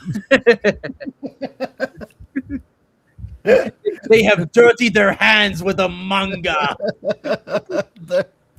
here's, here's something I never thought I would hear on the show. I traded manga for boobs. Like, but oh my manga God. has boobs. We're talking about the Wheelers. This is true. We're talking about the Wheelers comic. That's what it's titled, people. Okay. Like, we do have a little bit of class here. Not much, but we have a bit. So, like Tony hiding his face behind a doom mask. Sort of, kind of, I guess. Let's see here. Except he's not Doctor Doom. So, Wait, go back to the previous page. oh, okay. Yeah. Okay, so on the left page, panel 2, I don't know if you can zoom in, but like, Yeah. you see all the different planets. Yeah. Yes, I was just about to comment on that. I don't know if you can. I don't know if you're able to zoom in. I don't know. Maybe I can. Let me try. Yeah, maybe try going on the PDF. If Okay. that I'll doesn't see what I work. can do here. All right. Yeah, because I noticed one was cube shaped. Uh-huh. and I'm like, And I what? and I sneaked in one, that a lot of people are familiar with. Okay, let me bring that up again, and I will. Let me get to the page here first. Do.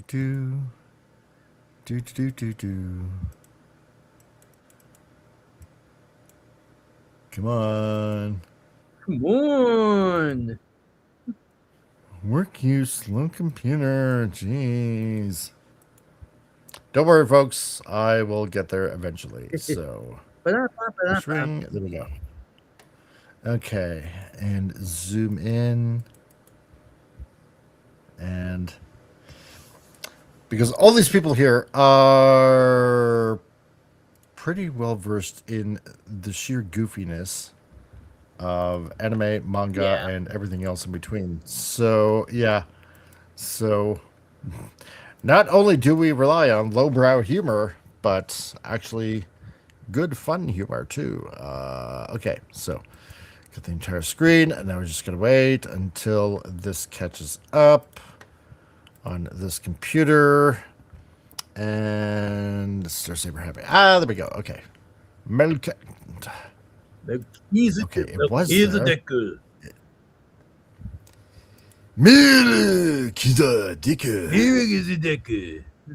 It shows up and then it goes away, and then it comes up and then it goes away, and then there we go. Okay, so Yeah.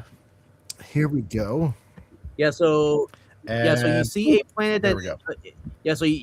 There's a cube one, but there's one that kind of looks familiar. That some people theorize is a real thing. Oh yeah. Oh my God. Okay, I didn't catch that. Dang it! It's the flat Can Earth with everybody a see dome. it? God. That is awesome. That is. I looked at it just for a split second the first time, and I'm like, okay, because I saw the cube there. The cube grabbed my eye, Yeah. and so did the Saturn-like planet. But for some odd reason, I don't know. It didn't register like that quickly for me. But looking at it now, I'm like, oh my God. Yeah, so somewhere in the universe, there is a flat Earth with a firmament dome. Oh my God. I'm assuming there's an ice wall that surrounds it. Yeah. And you can't fly over it for some reason. Because You can't. oh man. You can't leave it because you will fall off. Exactly. That's what we said on this channel. We're gonna have to have a game show where people try to find the edge of the earth. Sure. I wanted, yeah. A A flirter. flirter. Oh my God. I like that name. That's a good name, Bill. I love it. No, Um, no elephants balancing on a turtle. that is right. There's no Ganesha because you cannot have that kind of thing here. No, no, So no, but we're only dealing with one supreme being. Exactly. Do not be tempting my God with the peanuts. do not be So my daughter peanut. it is bad. It is very very bad. Very bad karma. Oh my God. That's right. You don't want that. No, no. If you do, I throw you in Ganges and you never come out again. You will end up You with do not want boils that. That will be very and bad the karma. 10 plagues of Egypt. That's right. Oh, my. Oh, that's right. And I forgot to mention that Oh, that's because actually what they here call in them. Canada, Oh, so they actually called them yeah, flirters. Oh, I'm guessing so. Yeah, that's a new one on me. Thank you, Bill, for the education. I love it. oh my god. Flirters. Oh my god, I'm reminded That's of that scene from huh. Deadpool and Wolverine. You know where like Blind Owl, no, like where Blind Owl says, "Around the sun, dumbass."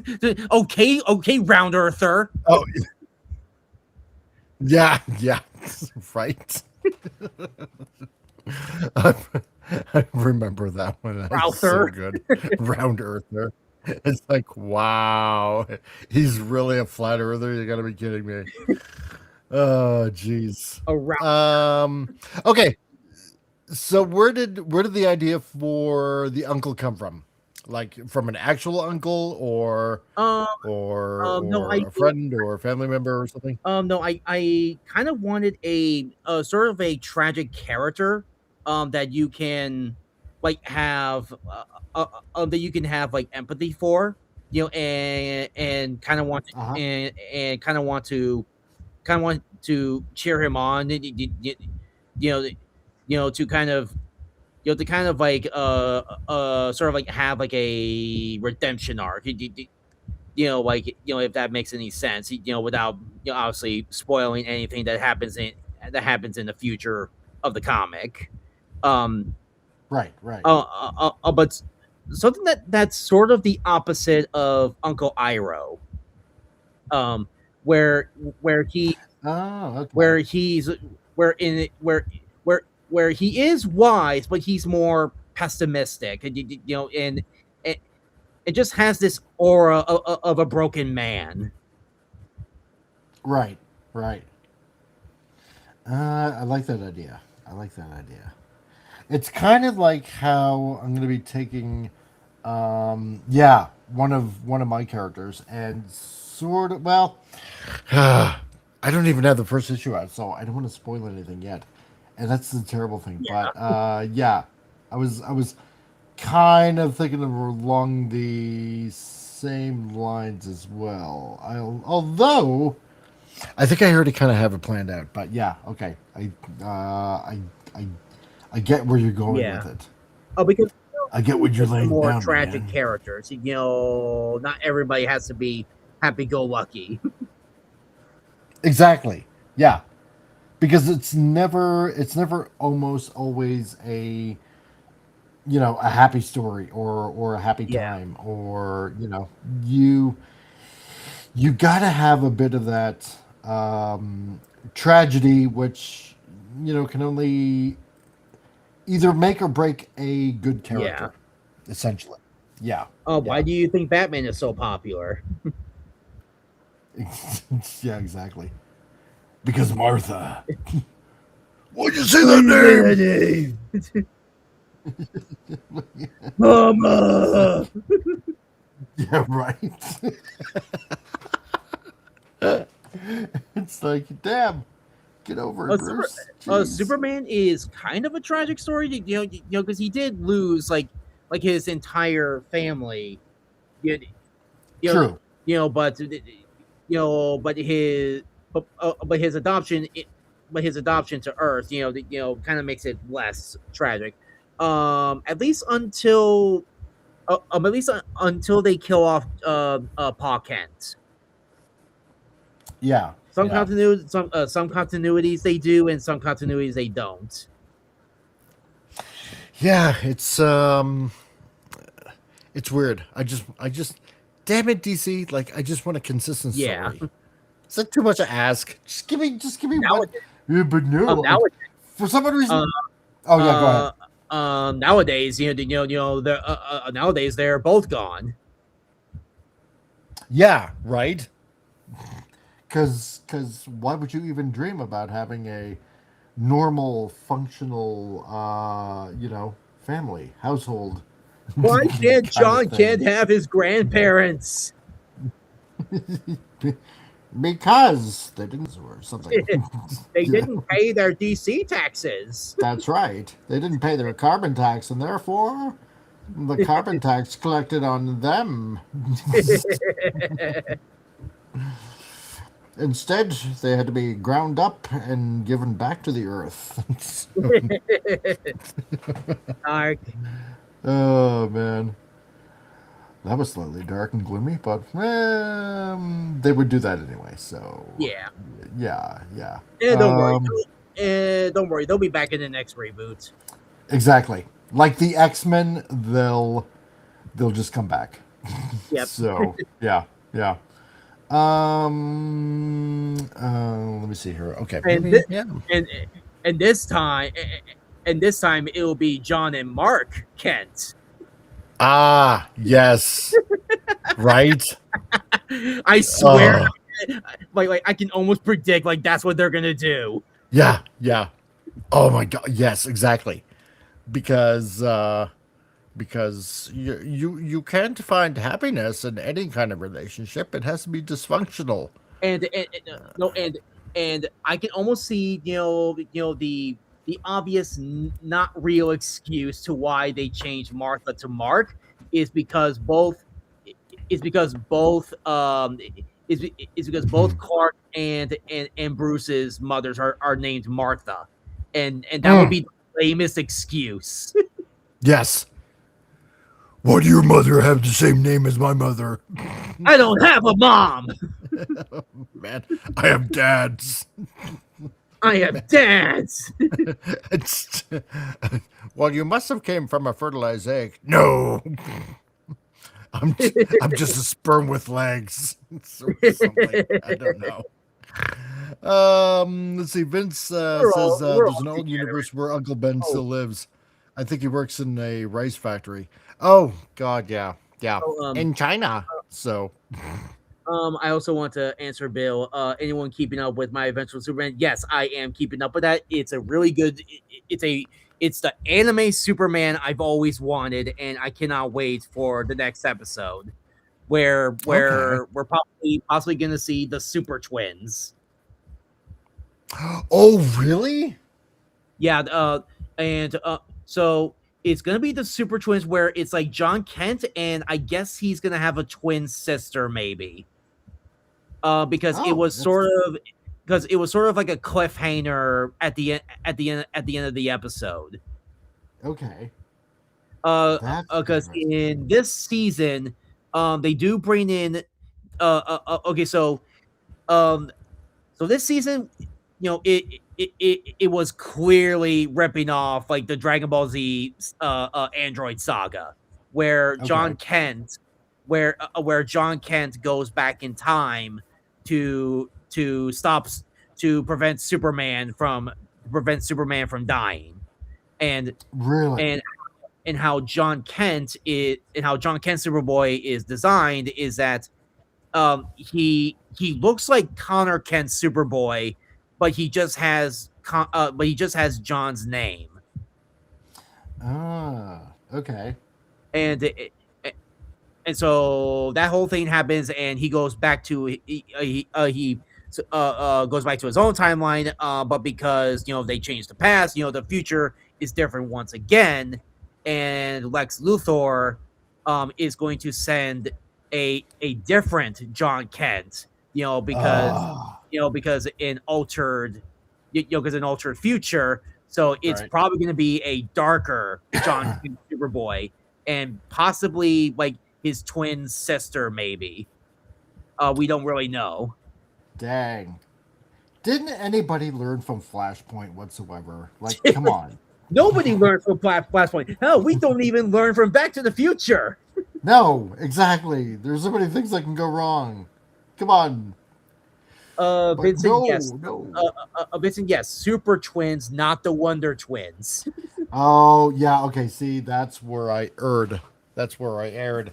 I was thinking the Wonder Twins. Yeah. Nah. Yeah. No, that would have had me excited for some odd reason. So, I think it could have been cool if they brought the Super Sons, from John Kent Superboy and Jordan Kent Superboy. Yeah. Yeah, That would've kind of been- like what they did in the Superman and Lois show. Yeah. That would have been pretty cool, I thought. Yeah. Though I guess the twin sister could also be named Jordan, because I think Jordan can also be a girl's name. I think so. Yeah, I'm pretty sure. Yeah. I think I knew girls named Jordan. I Because knew a girl name has named. to have Jor. Yeah. Yeah, I knew a girl named Corey. Yeah. Yeah, because like John Kent is named after Pa Kent, and Jordan is named after Jor-El. So they have the names of their grandfathers. Nice. Okay. So here's a good question for you. Mhm. Where ultimately do you want to take this story? This does have this does have an ending, and possibly a sequel series as well. Oh, okay. Yeah, Interesting. and the sequel series is let's just say it's gonna be like JoJo's Bizarre Adventure style, or Yu-Gi-Oh in terms of protagonists. Where in the new series, like, we follow a different protagonist. All right. Interesting. Yeah, because Yu-Gi-Oh really dragged it on. Oh yeah. and I'm not. and where do you think the name Jaden comes from? It all makes sense now. Yeah, pull up the comic again. Like Oh, okay. See, now I'm gonna have to bring it back up again. Because I closed it, damn it. Okay. Give me a second. So that is very bad karma. Why did I not wait? I should have waited. Yeah, so here's a good question. Okay, so while I'm bringing this up, what was kind of like the final thought of, like, you know what? Yeah, I'm gonna make this a comic.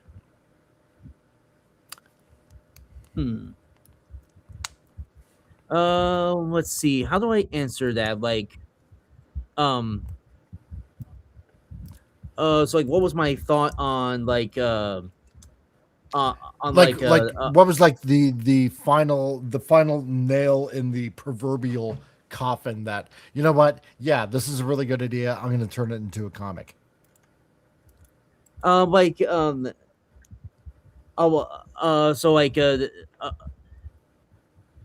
that's a tough question. Because that's something I was working on, for maybe maybe it's like 10 years, no, maybe like 20 years now. Oh wow. Because like, it's something that I always wanted to make a comic, and this is basically like my first ever story, that I ever worked on, and it's taken me like now 20 years, to finally get out. Why isn't that not coming up on my screen? Come on, you. Damn you, you damn pretty. It worked any other time, and it's not for some other reason now. Damn you. Okay, hold on a second here. Yeah, wow. No, that's not bad whatsoever because I was back in the 90s. I did a fanzine with a bunch of other guys, and oh hey Tom, quickly popping in. Hi all, watching wrestling but saying hi. What's up, dude? He is my producer, and he just had to watch wrestling today instead of being here. Fine, I'll forgive you, Tom. Yeah, weird. It's not coming up. That's odd. Stupid freaking computer crap. Anyway, okay. I'll keep trying to bring it up. So, but the reason for bringing it back up is to look at how Mel's homeless hair looks. Like right. it's very well, like it's a fusion of like Jaden Yuki's season 4 hairstyle, Right. and dang it.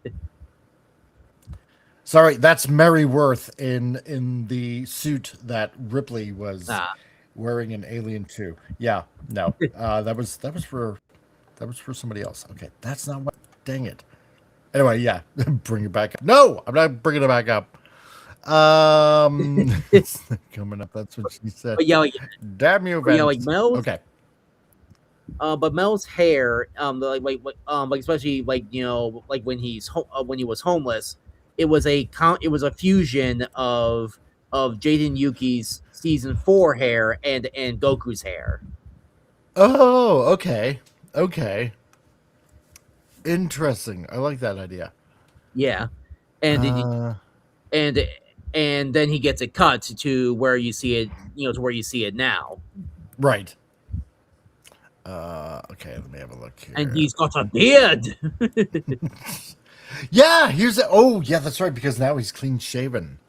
That was the other question I was going to ask. Are you going to make him a little bit more clean cut, or is he going to keep the I don't want to say the old man beard, but the homeless beard.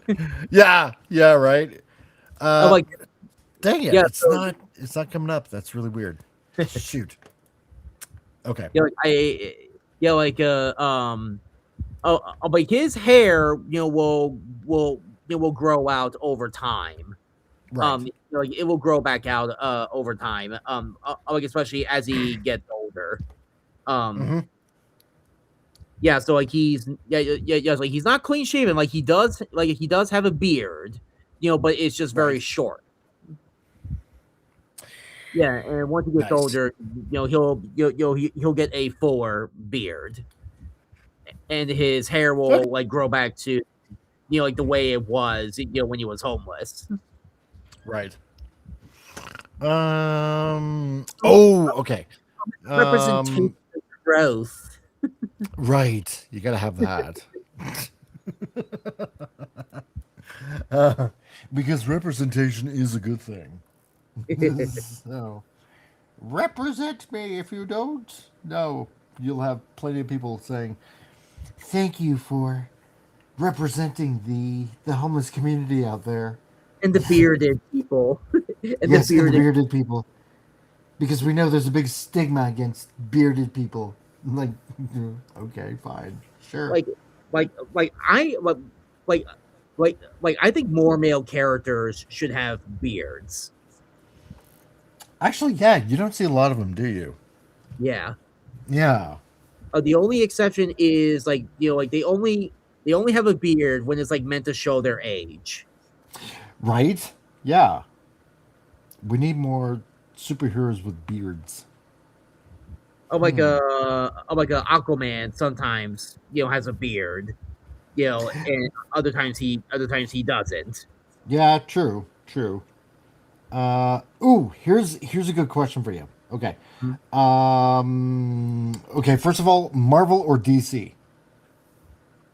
Which do you like better? I like DC better. Okay. Mostly because of Superman. Oh, okay. So that's your That's your main go-to guy kind of thing. Yeah. Okay. Why? Like Superman was like the first superhero I was ever introduced to. Um, Uh-huh. I think it was the Superman the animated series that that got me into Superman. Um, Okay. though to this day, like even as a kid, I never liked the whole like underwear outside their pants thing. Oh, Like, really? yeah. Even as a kid, I never liked that part of the costume. All Uh, right. the Why? because I think it, part of my French here, it looks gay. Gay! Okay. Okay. All right. That's fair. And that's why, when the new 52 came out and they got rid of the trunks for Superman and Batman, I was like, yes! Now the suits look cool. Now the suits look cool. Oh man. Why do you think Mel doesn't have underwear?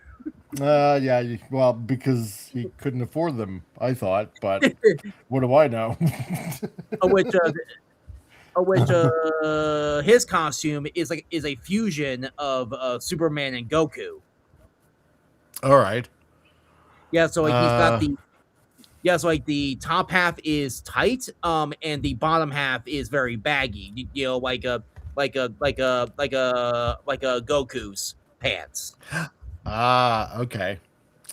Let's see. Vince says, "Oh, I thought it was part of his outfit, like Gambit." Okay. Yes. No. It's just a clean-shaven beard.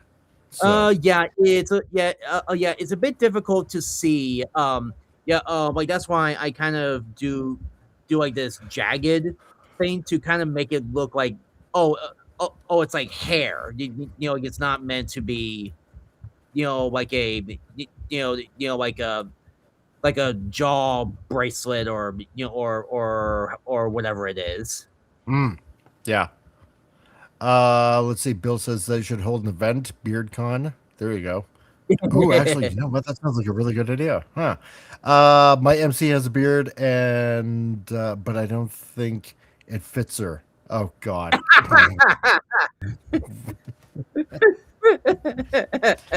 Really, Vince? You know what, Vince? I'm gonna have to bring you on here. You're gonna have to show me your stuff, dude. Man. Bill, corn will be sweating. Yeah, more than likely. And Vince says, yeah, the underpants on the outside is something from a long time ago. It was originally a homage to the Circus Strongmen. Yeah. Yes, that's true. And yeah. And to me, it still looks stupid. So, like, I don't even get why modern wrestlers, still wear that. Yeah, you know what? That's a good question. That's a good question. I wonder why.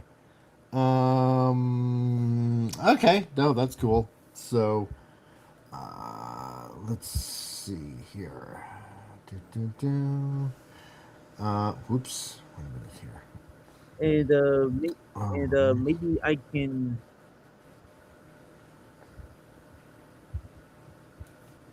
I think I have something presented on my Global Comics. I wanted to show a bit of the costume, but like especially in color. Okay. Yeah. So like, what do you think the color scheme down? Yeah. So what do you think the color scheme comes from?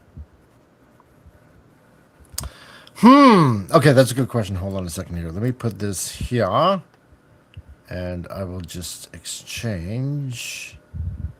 There we go. Okay. Mm-hmm. What do I think the color change? Something. It's something that looks familiar, and I'm trying to rack my brain where I've seen it. Mm-hmm. Because I know I've seen it somewhere before. Yeah. So blue, like a little bit of blue, a lot of white, yeah, and a little red cross in the blue. Yeah. Cause Oh, you know what? No, dang. I was almost gonna say Captain Marvel. No. Uh, yeah, but no. Like the old Captain Marvel, not the Yeah. new Captain Marvel. But that wasn't it. Nope. No. Um. It's it's like not based on any superhero. Okay. Um. Hit me. All right, so the clue is that it's based on a flag, and it's similar, and it's similar to the American flag. Oh. Okay. That's. Oh, that's an interesting hint. Now, it's after a flag. Mm-hmm. Okay, that's just Yeah, blue it's a and. flag, but it's not a country flag. Oh. Okay. Oh, dang. Yep. Yep. Hmm. The color scheme is red, white, and blue with a blue square. And the rest of it is white, and it has a red cross in the blue square. Okay, you're gonna have to tell me. It's the Christian flag. Oh, I didn't. There's a Christian Yeah. flag. Uh, I didn't realize there was one. I'm gonna have to look this up now. oh, like I think I'm looking it up. Image. Oh yeah. Okay. Yeah, that's where it came from. But the cross was, Oh. yeah, but the cross was like changed to make it more Okay. otherworldly. Hmm. I didn't realize there was one. Yeah.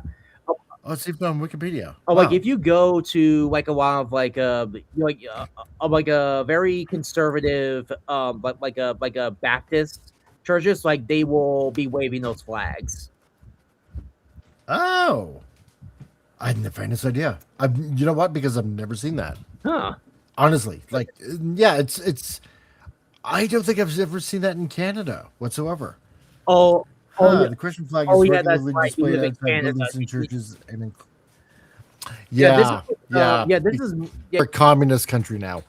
yeah. Yeah. Um yeah, the Christian flag, like I think it was made in America as far as I know. Okay. So you'll probably All a lot right. more in America than anywhere else.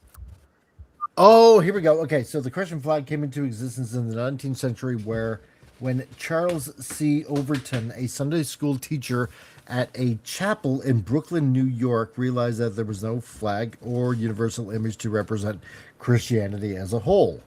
So 10 years later, in 1907, he collaborated with Secretary Ralph Differendorfer and began the official, that's the last name, Differendorfer, and became the official plan and formation of the flag. So the Christian flag began to be accepted by most Protestant churches and began to be displayed outside churches around the world towards the late 1900s. Really? Yeah. Oh, like, Huh. there's even like a Pledge Allegiance version, and it's also very similar to the American Pledge of Allegiance. Yeah. Huh. Okay. Well, learned something new today. Yeah. I hadn't the faintest idea. Wow. Because honestly, I have not seen that in Canada whatsoever. I don't recall ever seeing that. Huh. Interesting. I like that. So, Yes, Bill. Like I know you're like referring to David Cornsweat, the current Superman, because oh yeah. they originally, because they originally wanted Superman to not have the underpants, but David Cornsweat, argued to have the underwear on. Yeah, you're gonna have the underwear. At least to me. Well, not to me. Because I'm just well, yeah. No, because I'm just the type of guy that um I you got to pay homage to the people that originally made it. Mhm. So that's just me. That's probably why another reason why I like manga over a lot of the quote unquote North American comics nowadays, because it just seems like they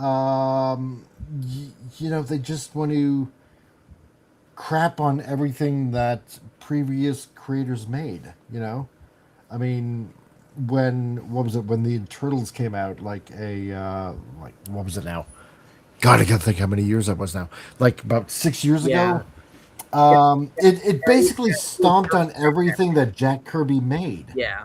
and I hate that. It was such a crappy movie. I'm sorry, Oh, I but didn't know Jack Kirby made the Eternals. oh yeah, no, he totally made the Eternals, totally. And Oh, let's see, with now, oh, Omak in the Blue Beetle movie, yeah, that was Jack Kirby oh, too. So remembering the movie now, especially with the way their costumes are designed, I was like, oh that's very Jack Kirby. yeah. So which is sort of kind of the way why with this background, for example, just kind of the way I drew everything on this. I wanted a little bit of an extra Jack Kirby touch to Mm. it. So yeah, just because Jack just had this here. I'll just show everybody here. Just try to embigify. Bum bum bum. Engage. I wanted to, yeah, I wanted to add this little Jack Kirby esque type of Machinery. we yeah, machinery weirdness to it, which I've always liked, because aside from doing what they call, the Kirby crackles, with like energy and stuff like that, it was fun stuff. He made landscapes or machinery just like really totally weirdly alien and otherworldly, and it was neat. So that's kind of the way why I wanted to draw that, like just the way it was. So, and even though this is like it's not easy when you have to scan it, especially on one of those small printer scanner things. It was not easy whatsoever, but I think so far it's coming out pretty well. Kind of like quote unquote inking over it, but yeah, no, nowadays yeah, there's zero respect for Yeah. creators, I find, or or honoring creators like what came before. It- oh, and So, and I suppose that's why I have a bit more respect for Japanese manga, because at least they will, if they adapt it to an anime or something like that, at least they'll honor yeah, the creator that way and just stick to a storyline the way it was intended. So, and anyway. to kind of respond to Vincent, for Superman at least it separates the pants and the torso too much blue. Otherwise, well, my argument is that if you turn Superman around, it's all red Ah, because of the cape. So, I so see. their Yeah, argument is yeah. if, they, Touche. So, if there and Bill, are there? if there is too much Oh yeah, blue go ahead. on the front, then then then there's too much red on the back. Yeah, good point. True. And Bill, aren't there two Silver Surfers? Kirby's and the other one. Yeah, you're talking about the female one. Yeah. we, I don't want to acknowledge that other one. I, I'm sorry, I just don't. There's only to me. Okay, like with Andrew, his go-to superhero, Superman, and I get that, right? It was like the original and the best and the first, and I get that. With me, I, I, I liked Jack Kirby's Silver Surfer and Galactus. It was just, big. There was just something huge about Galactus that was just like truly kind of alien. So, I so herald I your will. However, for Silver Surfer, I will never acknowledge the other one. So, oh, and Vince says, yeah, that's why I like Superman's black suit. yeah, Yeah, the resurrection suit. that is pretty stylish. Yeah, yeah, that was pretty hopping. I So like that. That the was pretty the cool. one Superman suit that I hate the most Yeah. is the Superman Beyond suit. Oh, yeah, yeah, yeah. I know which one you're talking about. Yeah, like it doesn't even look like an S. It just looks like just just like just an angular line. Right. It's like it was like trying to do like the Kingdom Come S, but they failed at it. Mm-hmm. Mm-hmm. Um, Yeah. No, I and get ya. and I'm honestly not a big fan of the S Shield that they went uh uh uh, for the James Gunn version of Superman. Like I get it's Oh, I yeah. get it's the Kingdom Come S Shield, but like Mm-hmm. it's not even the best. Like it's like not like it's not one of the best S Shield designs. Right. Yeah. It's not really, Like no. like No. it barely looks like an S. Okay. I have to Mhm. ask, while you were here now, okay, I'm guessing that you've been keeping up on quite a bit of the James Gunn Mhm. DCU Yeah. stuff. Okay, what are your thoughts on it so far? Like I feel like it's making the same mistake as the as when they were doing the Zack Snyder stuff. Uh huh. That like that like they're they're not trying to go um it, like they're not playing by the same playbook that the MCU did. Because that worked Mm, so well for them. Um, it did. because while 2025 Superman movie it is good, but at the same time it doesn't always feel like a Superman movie. Like Right. like like I get James Gunn that he's great with ensemble character stories. But when you're Hmm. doing a solo Superman movie, you need to put the focus on Superman. Right. Exactly. Thank And you. that was my biggest issue with it. With Supergirl, it was just meh. Like there was Oh, you saw Supergirl? yeah. I saw Supergirl, and it was just meh. Like I'm so sorry.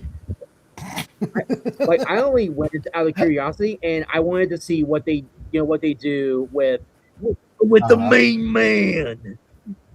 Yeah. Like he Yeah. doesn't even say he never even calls himself the main man. Oh, I just Lobo. Dang. all I wanted was Jason Momoa to go, I'm the main man. Man Yeah. Yeah. Lobo. Yeah. And they don't Oh, even do that. dang. Oh my God. And No. like No. and Supergirl, like the movie itself, like story wise, it's basically just a worse version of True Grit. Oh, really? Oh, crap. It's basically like True Grit in space. Oh, Yeah, because you jeez. got this girl whose parents were killed, and she wants to get revenge. Yeah. And Supergirl is like tagging along, and possibly teach her, they're like, oh, vengeance is not the way. Uh-huh. But but for those who actually read, like the original True Grit novel, like the girl Uh-huh. does get her revenge, but she also loses her arm due to a rattlesnake bite. It, Ah. and even though she got her revenge, she's still bitter. Like she grows up to be a bitter old woman, Oh man. and it, Oh and my god. and and there's like I just don't understand why they keep making these female superheroes have these masculine traits. Because man, it's Because woke. yeah, exactly. Lightning. It's pretty much it because anything you can do, I can do better. It's like no, you can't. I'm sorry.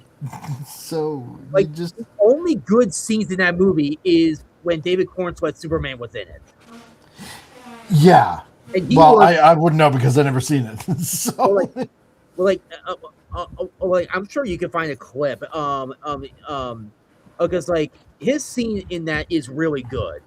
Like okay, like in terms of like him being Superman, like he's winning me over right. as Superman because I thought he was okay Mm-hmm. as Superman, but his short clip in Supergirl, like that made that pretty much won me over of him being Superman. Right, right. No, I Uh, get that. Yeah. but my number one favorite live action Superman is Tyler Hoechlin from Superman and Lois. He was pretty good. Yeah, and and his Yeah. and his costume perfection. Yes. Yes. Like It is actually pretty good. it's literally like the rebirth of the DC rebirth costume, and it's perfect. Mm-hmm. Yeah. Yeah. No, somebody really thought it out deeply when they designed that costume. I Yeah, just because I got through the first season, I never did get through season 2 and 3. I mean, I know how it ends. I just never got around to yeah. watching the second and third season, and I kind of wish that The I final did. the final episode made me cry. Yeah, apparently that's what a lot of people were saying too. So Yeah, it's like, oh my god, you should really watch this. It's like really, really good. I'm like, I'm hoping that it is. So, but I just never got around to it, which I think I suck now. So, you know,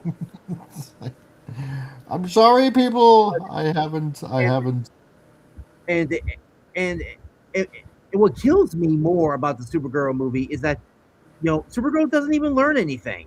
Like she doesn't change. Yeah, Right. for the better. Like she's still the same person as she was from the beginning of the movie. Uh, yeah. No life values were. Or Yeah. where- Yeah, were shared in the making of this movie.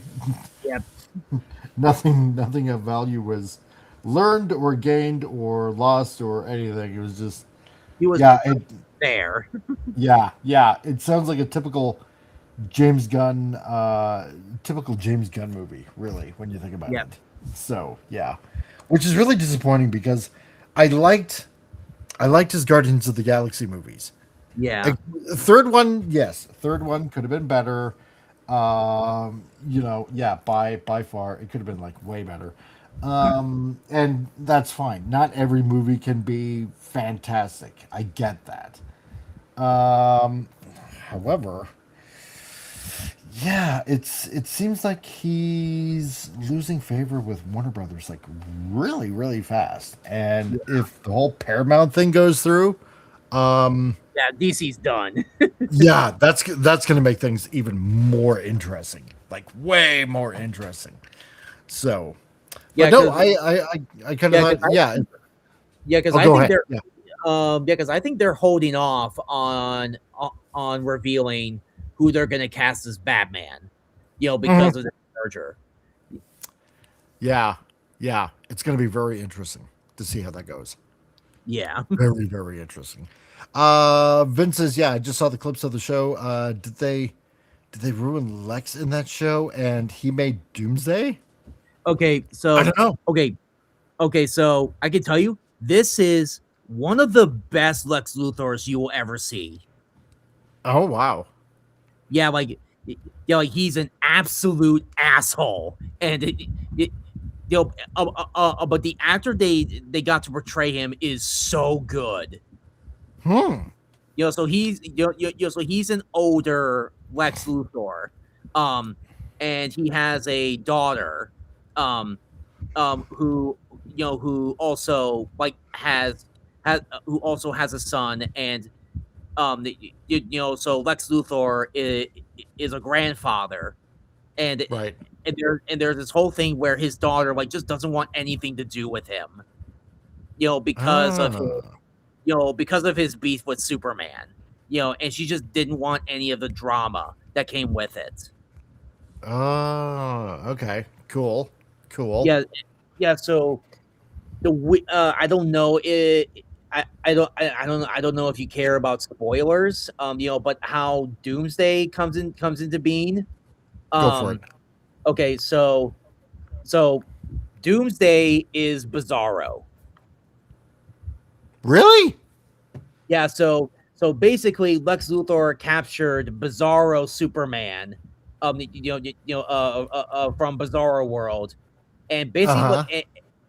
and basically like just keeps basically just keeps killing.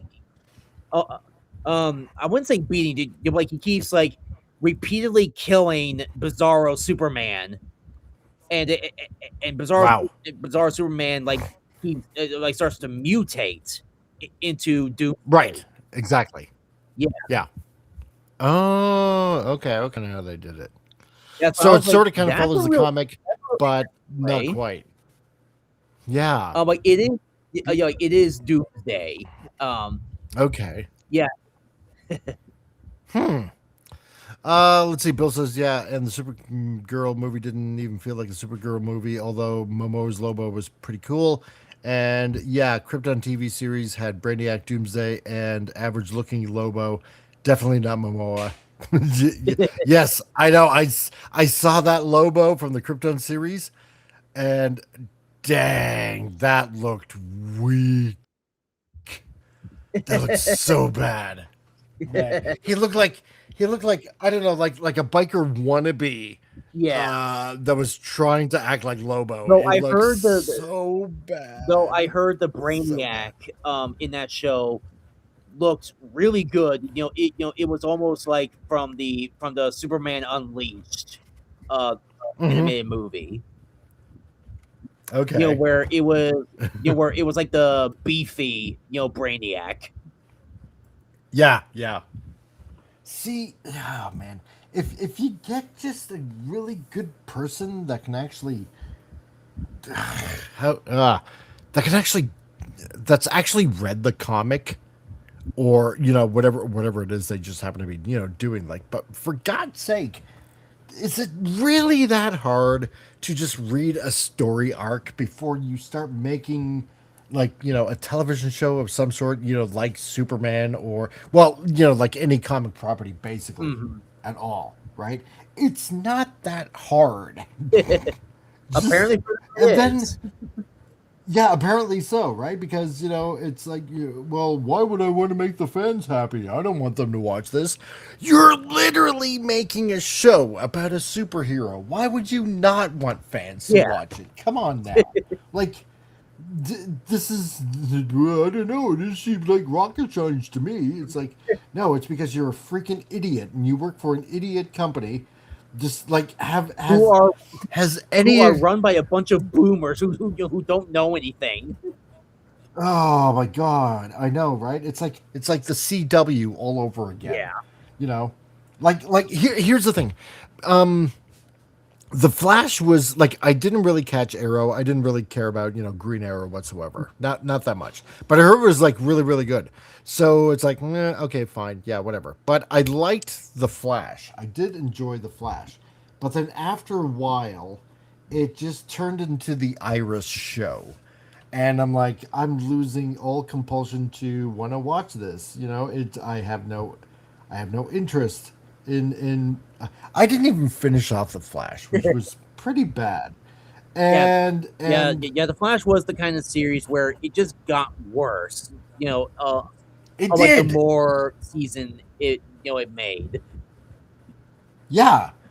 And I know my youngest daughter, when Supergirl came out, like she kind of liked Yeah. it. It was like pretty cool, and she thought it was like pretty neat. It's it's a girl Superman. It's like fine, but it just really started getting dumb after a Yeah. while, to the point it's like, she didn't want to watch it. I certainly didn't want to watch it because you could kind of clearly see that it's like, oh, okay, so they're bashing essentially Trump people. Yeah. It's like, could you make it even more obvious than it already is? It's like, yeah, okay, so click, you're not getting any of my viewership anymore. So, and it's as simple as that, right? So, and but then what was it? Because they did the same thing with Supergirl. It's because over the past few years, and I'm sure obviously you're familiar with this. It's like it's it's not our fault. It's the Oh, fans. It's the fans' problem that this isn't this isn't going right, or this isn't selling at the box office or whatever. It's like but I guess this time with Supergirl, they blamed they didn't blame the fans. They blamed all the women that didn't come out to watch the movie. they're gonna start eating their own. Yeah, it's like they're literally blaming essentially like housewives and just women in general. It's like, wow, you're really carrying this like a little bit too far than it actually should. Like, holy crap. Can you what's the next demographic that you're gonna like pick on? Because I really can't wait. Oh man. But no, it's like if if you're gonna make a movie like this, then it has to be nothing but fan Yeah. service. It has to be 100% fan service. Otherwise, there's no point in making a movie like this. People. How should I put it? If it's not geared towards the comic fan, Yeah. there's no point. There's just no point. There's zero point because if it wasn't for the comic fan, well, then you would not be making a comic movie, and there's no point in making a comic movie if it's not geared towards the comic nerd. Call me crazy, but you know, you might want to do a little bit of research before before you make a Yeah. movie. But maybe I'm just crazy. So, oh man, but yeah, I couldn't believe it. I couldn't believe it. I probably will watch Supergirl just out of morbid curiosity, and Yeah. partially because I believe I'm part sadist. Yeah. So Yeah. Just watch it on like HBO Max. Whenever it comes. no, I think this way I'm just going to sail the high seas and pirate it. Yeah, because why should they If get any of buying my ain't money? owning, then pirating's not stealing. No, I like to think of it as borrowing because I plan on deleting it as soon as I'm done. you, So I'm you just know, borrowing. yeah, Yeah, I'm borrowing the frames. just like the good old days, with blockbusters. Exactly, precisely it. So, oh yeah, which incidentally, this morning, I I watched Disclosure Day. Oh yeah. So yeah, where Steven Spielberg is like, like, oh, all you people out there, you're gonna question the existence of God, and it's like, no, probably not. but oh man, yeah. So I watched it just again out of curiosity, and I want to see if Spielberg is really losing his touch. So it really drags out Mm-hmm. for what I'm going to say for the first 45 minutes to an hour. Like there's a lot that they could probably, kind of leave out and just get, straight to really the storyline. I don't need to know, that, this person was like, like a weather girl wanting to be a reporter, blah, blah, blah, for like, 15 minutes straight. And, yeah, Bill, oh dear, disappointment day. Yeah, yeah. But, and a lot of people may criticize Spielberg, obviously lately on some of his movies, but you know what? I'm going to say this. Um, oh, and Vince, yeah, have you heard the Voltron movies going straight to streaming? Yes, I know that sucks, man. But I think Spielberg absolutely knew what he was doing. I think he does. I think he absolutely knew what he was doing with his movie, just not in the way that people think. Some people will look at this and like, well, you know what? This is kind of horseshit. Excuse the language, but like he's really lost it. Yeah, I don't think he knows what he's doing whatsoever when it comes to making a movie anymore. No, I think he does, and I think this movie was put out so it kind of stays somewhat stuck in a person's subconscious for for a big lie that's about to come out, kind of thing. Because I mean, let's face it. Once you're in Hollywood and you've had quite a few blockbuster movies, like say Spielberg has, and a lot of other producers have and stuff, you're in the quote unquote in club. Like you know what's going on, and I think this was put out by Spielberg because I think he knows that there are certain dichotomies that are going on that people are just going to react in a way like, oh yeah, okay, you know, like like they're kind of numb to it, right? And subconsciously they're going to accept like this like a big lie that's going to be presented to them that they'll just be like, yeah, okay, sure, whatever.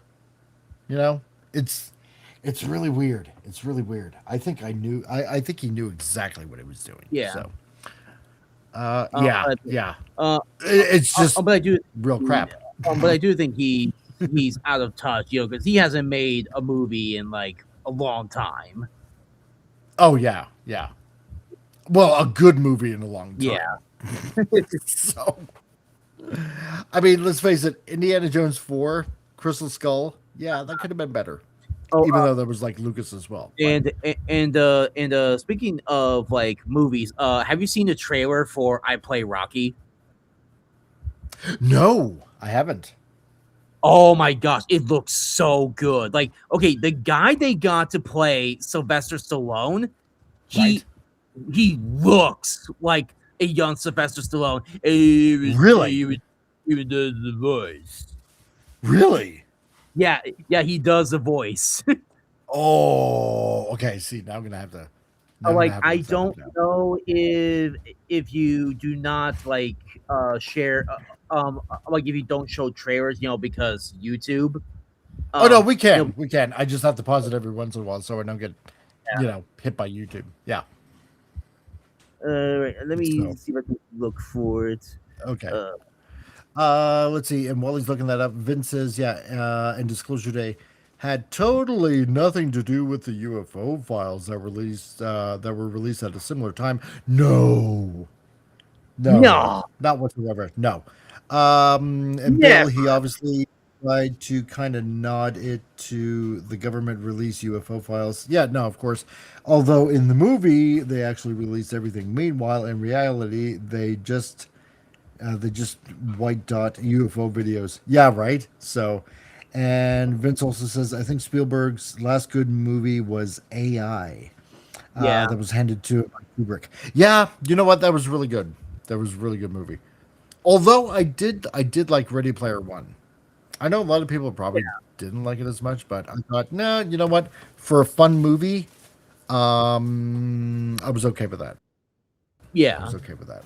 So, only because I got to see, first of all, The Iron Giant, which was a Yeah. really good animated movie, and a Gundam, and Kaneda's bike from Godzilla. Akira, And yeah, the Mecha and Mecha Godzilla. Godzilla. Yes, yes, yes. So only because of those, only because of those, and I'm like, wow, you must have paid Bandai a lot of money to put a Gundam in there. And Could the Ninja Turtles. yes, and the Ninja Turtles, and Kodansha or Katsuhiro Otomo for putting Kaneda's bike in there. So from Akira, because I have wanted that motorcycle for such a long time. I want to. Such a long time. I want to do the slide. Yes. That has So copiously been used by so many animators Yep. for 3 decades now. So I have the trailer up. okay, cool.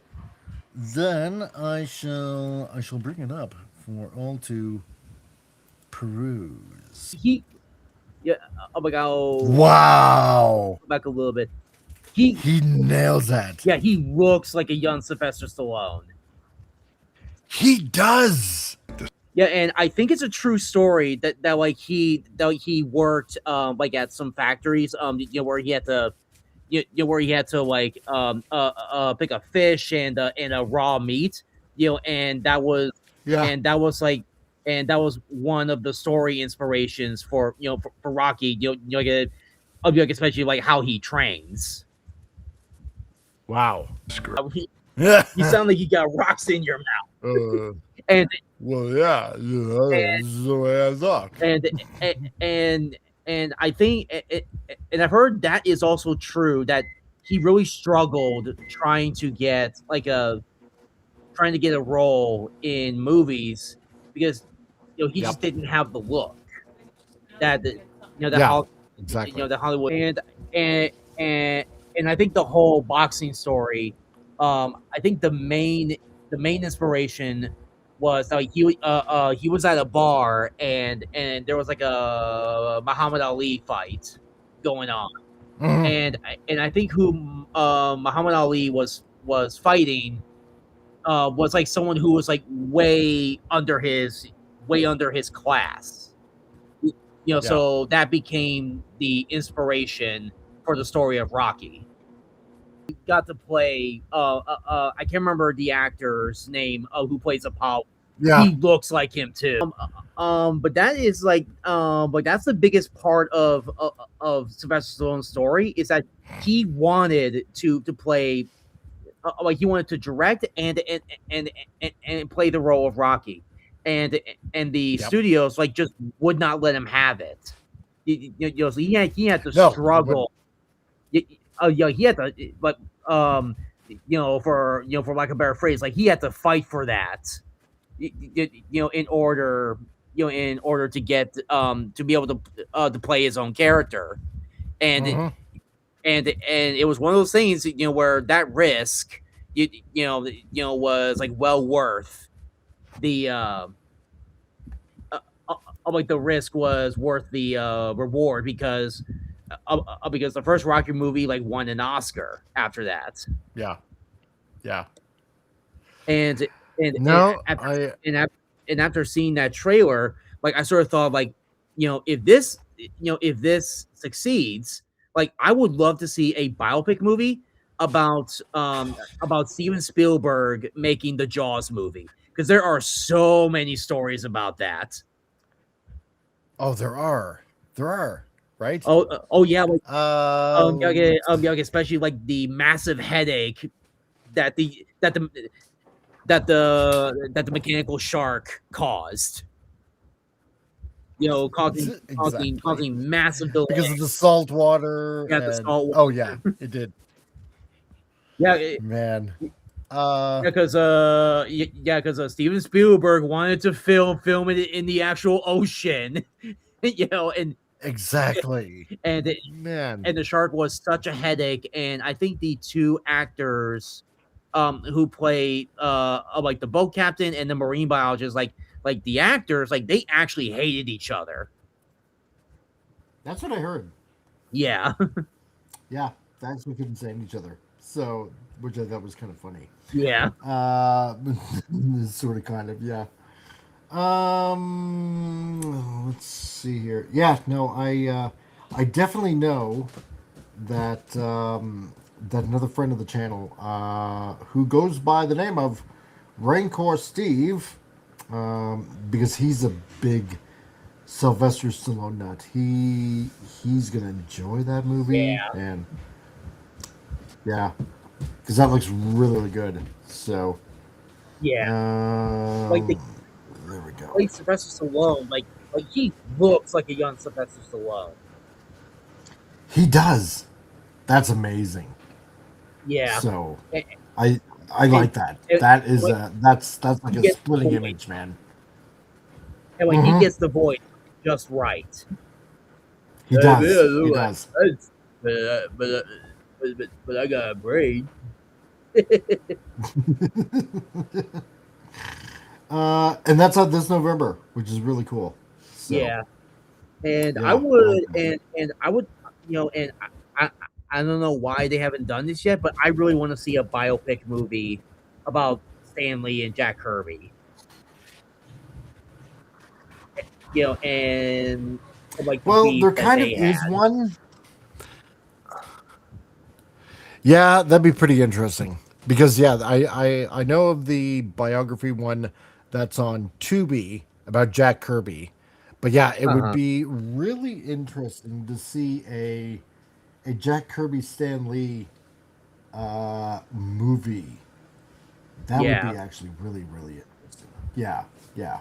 So, because I know some people are definitely on Jack's side, and while others are on Stan's side.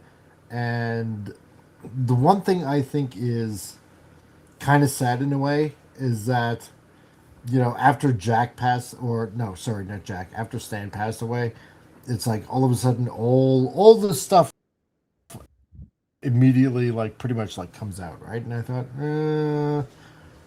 just let the guy rest. yeah, Just, but still, you know, I would like to see, you know, some of the dynamics that yeah, went on. Because yeah, it would be very, very yeah. interesting. Like you thought Mountain State has Oh yeah. beef. Mhm. Oh yes. Oh my god. Like I haven't seen enough of that online. Oh, jeez. And people, some of you know exactly what I'm talking about because I don't know if some of you have seen that on X.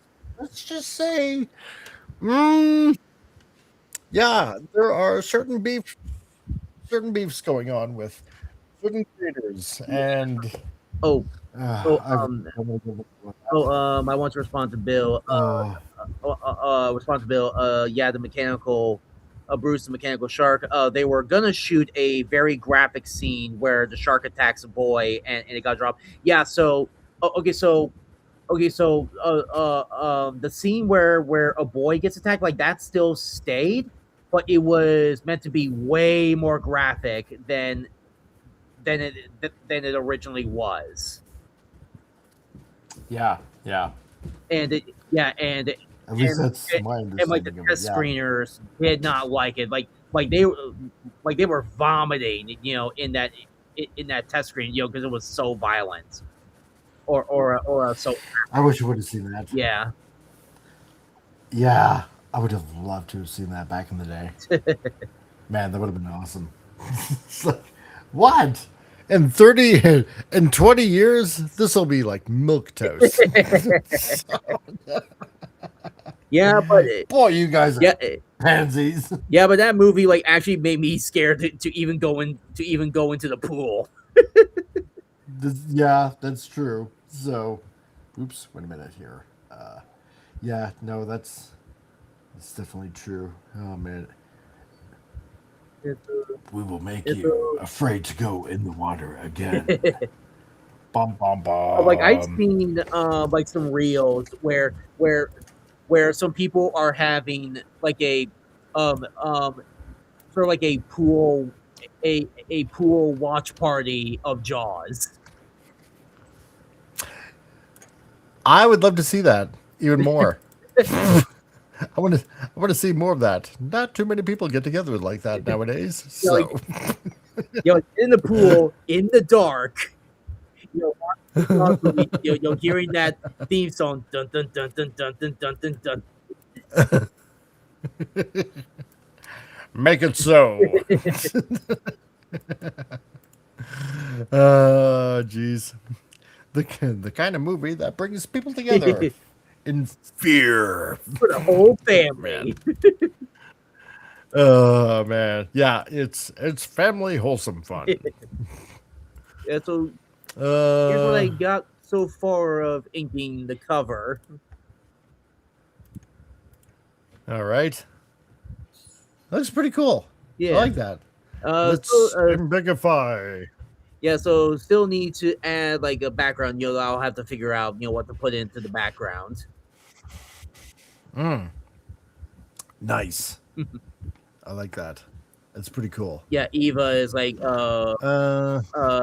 Eva's like riding on her or is like using her force shield, as like a surfing glider. That's a pretty good idea. I Yeah. like that. Yeah, kind of like Static Let's Shock. see. Yeah, that's where I seen that from. Yeah. Now I remember. Yeah. Let's see here. Okay. As for moi, let's see. I got. There is a If I take away the pencils. there is a prank video where guys took a tuba out on the lake or something and played the Jaws theme for swimmers. That would be me. Oh. Yeah, but also funny at the same time. That's my kind of humor. You, sir, have my kind of gusto, and that's why I will continue to watch you. You, sir, have promise. So, oh man. Let's see. So all that's left to do with this is pretty much add some shading as I get the lines down. But we'll probably save that for another day. Yeah. So there you go. So let's see. What do Well, we guys, hope do you all had fun today. now? Please leave a comment, hit the like button, and share the show. Love you all. Bye. Well, let's see. Yeah. So I think we'll probably wrap it up today. So Andrew, go ahead and plug your wares. Oh yeah. xpcomics.com. Also look for Melchizedek on Global Comics, if you want to read it for free, and then buy the prints later. So please check it out, read it, and if you like it, please spread the word around. Because I'm really trying to build up my audience. Yep, because it's not an easy thing to do to build up an audience. It's hard. It's hard. And yeah, so whether you're on Rumble or here on the YouTubes, all the links are there for you to peruse through them. And you know what? Yeah. And what I'm gonna do, I'm gonna add them into the description in the video down below a little later on. So if you come on back, I'm going to add them all in there. And because I am dumb and I should have added that in. but Vince has got them in the chat. So yes, I will add them in later. So yeah, so whether you want a physical copy or you want a digital copy, go ahead, and they're very, I don't want to say cheap. Cheap is not the word. They're very inexpensive, especially for a digital copy. But they're a really, really good read. Because like I said, I got about 2 weeks ago, I got 2 issues. I got them on digital. I am going to get them on physical media because remember, physical media, a hard copy lasts forever. So, because remember, digital, they can change digital. Yeah, Vince, exactly. It's hard. That's what she finally says. Yes, exactly. So, damn you. But no, after 2 issues, I was like, no, I really want to know what happens next because these are a really good fun read. And yeah, sure, like what Andrew said, he's just starting out, but it's a good read. It's a really fun read, and I think you guys will like it. And like he said, it's he wants to build up his audience just like what we're trying to do here on this channel. And yeah, anything else you want to say? I think that's all, guys. Thanks for bringing me on to promote my comic. Yeah. No, it's all good. And yeah, I mean, that being said, remember, just like what Vince said, whether you happen to be watching on Rumble or here on the YouTubes or on X, and you know what, that being said, everybody on X, thank you for watching, all 18 of you people that are watching on X right now, and same with you guys on Rumble. Really appreciate it. So if you can, just like and share and leave a comment because it really helps the algorithm on this channel out. And if you happen to be new here, then subscribe. And that being said, yeah, check out his X and check out XP Comics and get yourself a copy because this is a really good fun read. So I don't think you're going to be disappointed. So it's fun. It's good. It's pleasant. It's huge. It's huge. It's greatly huge on this channel. That's right. It's huge. How huge is it, Andrew? I'm doing very good. This book is very huge. It's going to be huge. Right. It's going to speak it, brother. It's going to dance on the graves of Marvel and DC. That's pretty damn huge. So but yeah, so for those of you that want to know where to go, then you want to go to xpcomics, like this is right here, .com. That's where you want to go. And if you want to happen to find him on Facebook as well, because I'm told that Facebook is now for old people, apparently. Go figure. I don't know why. But if you want to go ahead and look them up on Facebook, then you want to go to XP Comics that are on Facebook. And if you are more trendy than most people, and especially for all you people that are watching on X, then what you want to do is look them up and find them on X at XP Comics.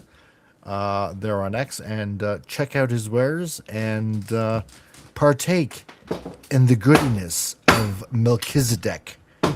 That, and also if you want to peruse through a few pages that he has there, and you want to check it out instead of just looking at it on the screen here like we did earlier, then yeah, head over to Global Comics and see what the goodiness is on those channels. And yeah, the first 2 issues are out, and I think you'll like it, and I hope you do. And Andrew, if you if you want to come back on, then if you're cool for coming back on, I would like to have you back on. Yeah, definitely. I mean, especially when issue 3 is released. Yeah, totally. And And and also a thing about me is that I do not do campaigns. I just make and then I just release them. Oh, okay, that's different. Yeah. So, what do you mean I have a I have a MySpace account? I didn't even know I had a MySpace account. You're gonna have to tell me where my MySpace account is because I didn't even know I had one. So, damn. But no, folks, that's pretty much it for today. And thank you for coming by. All of you guys that are on X and Rumble and on the YouTubes as well. I really, really appreciate it. And stay tuned for this Tuesday on Titillating Tuesday. What's going to be going on? I haven't the faintest idea. But we're going to be talking a lot of stupid news because all the news that's stupid and approved comes out of, it seems like, mainly Florida anyway. So I might as well just put it that way. And we'll just talk a little bit about, what's going on in the world of entertainment, whether it's games or comics or movies or whatever. And we'll finish it off with a funny cartoon to set you off for the rest of the day. Thursday on Comic Relief Crusader Sci-Fi Kung Fu Movie Mania of Cheesiness. Tom seems to have the movie ready for the Japanese sci-fi movie series Prince of Space. Which I think you're going to enjoy because, dang, it's Japanese fun campiness. You can't go wrong with that. And no, Vince, you know what? I appreciate that. I think I'll mention you to Nick Weiser.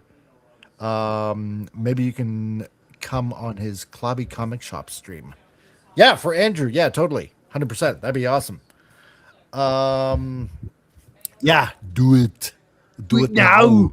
Put that cookie down. Spread the word. Exactly. Spread the word and you might like it.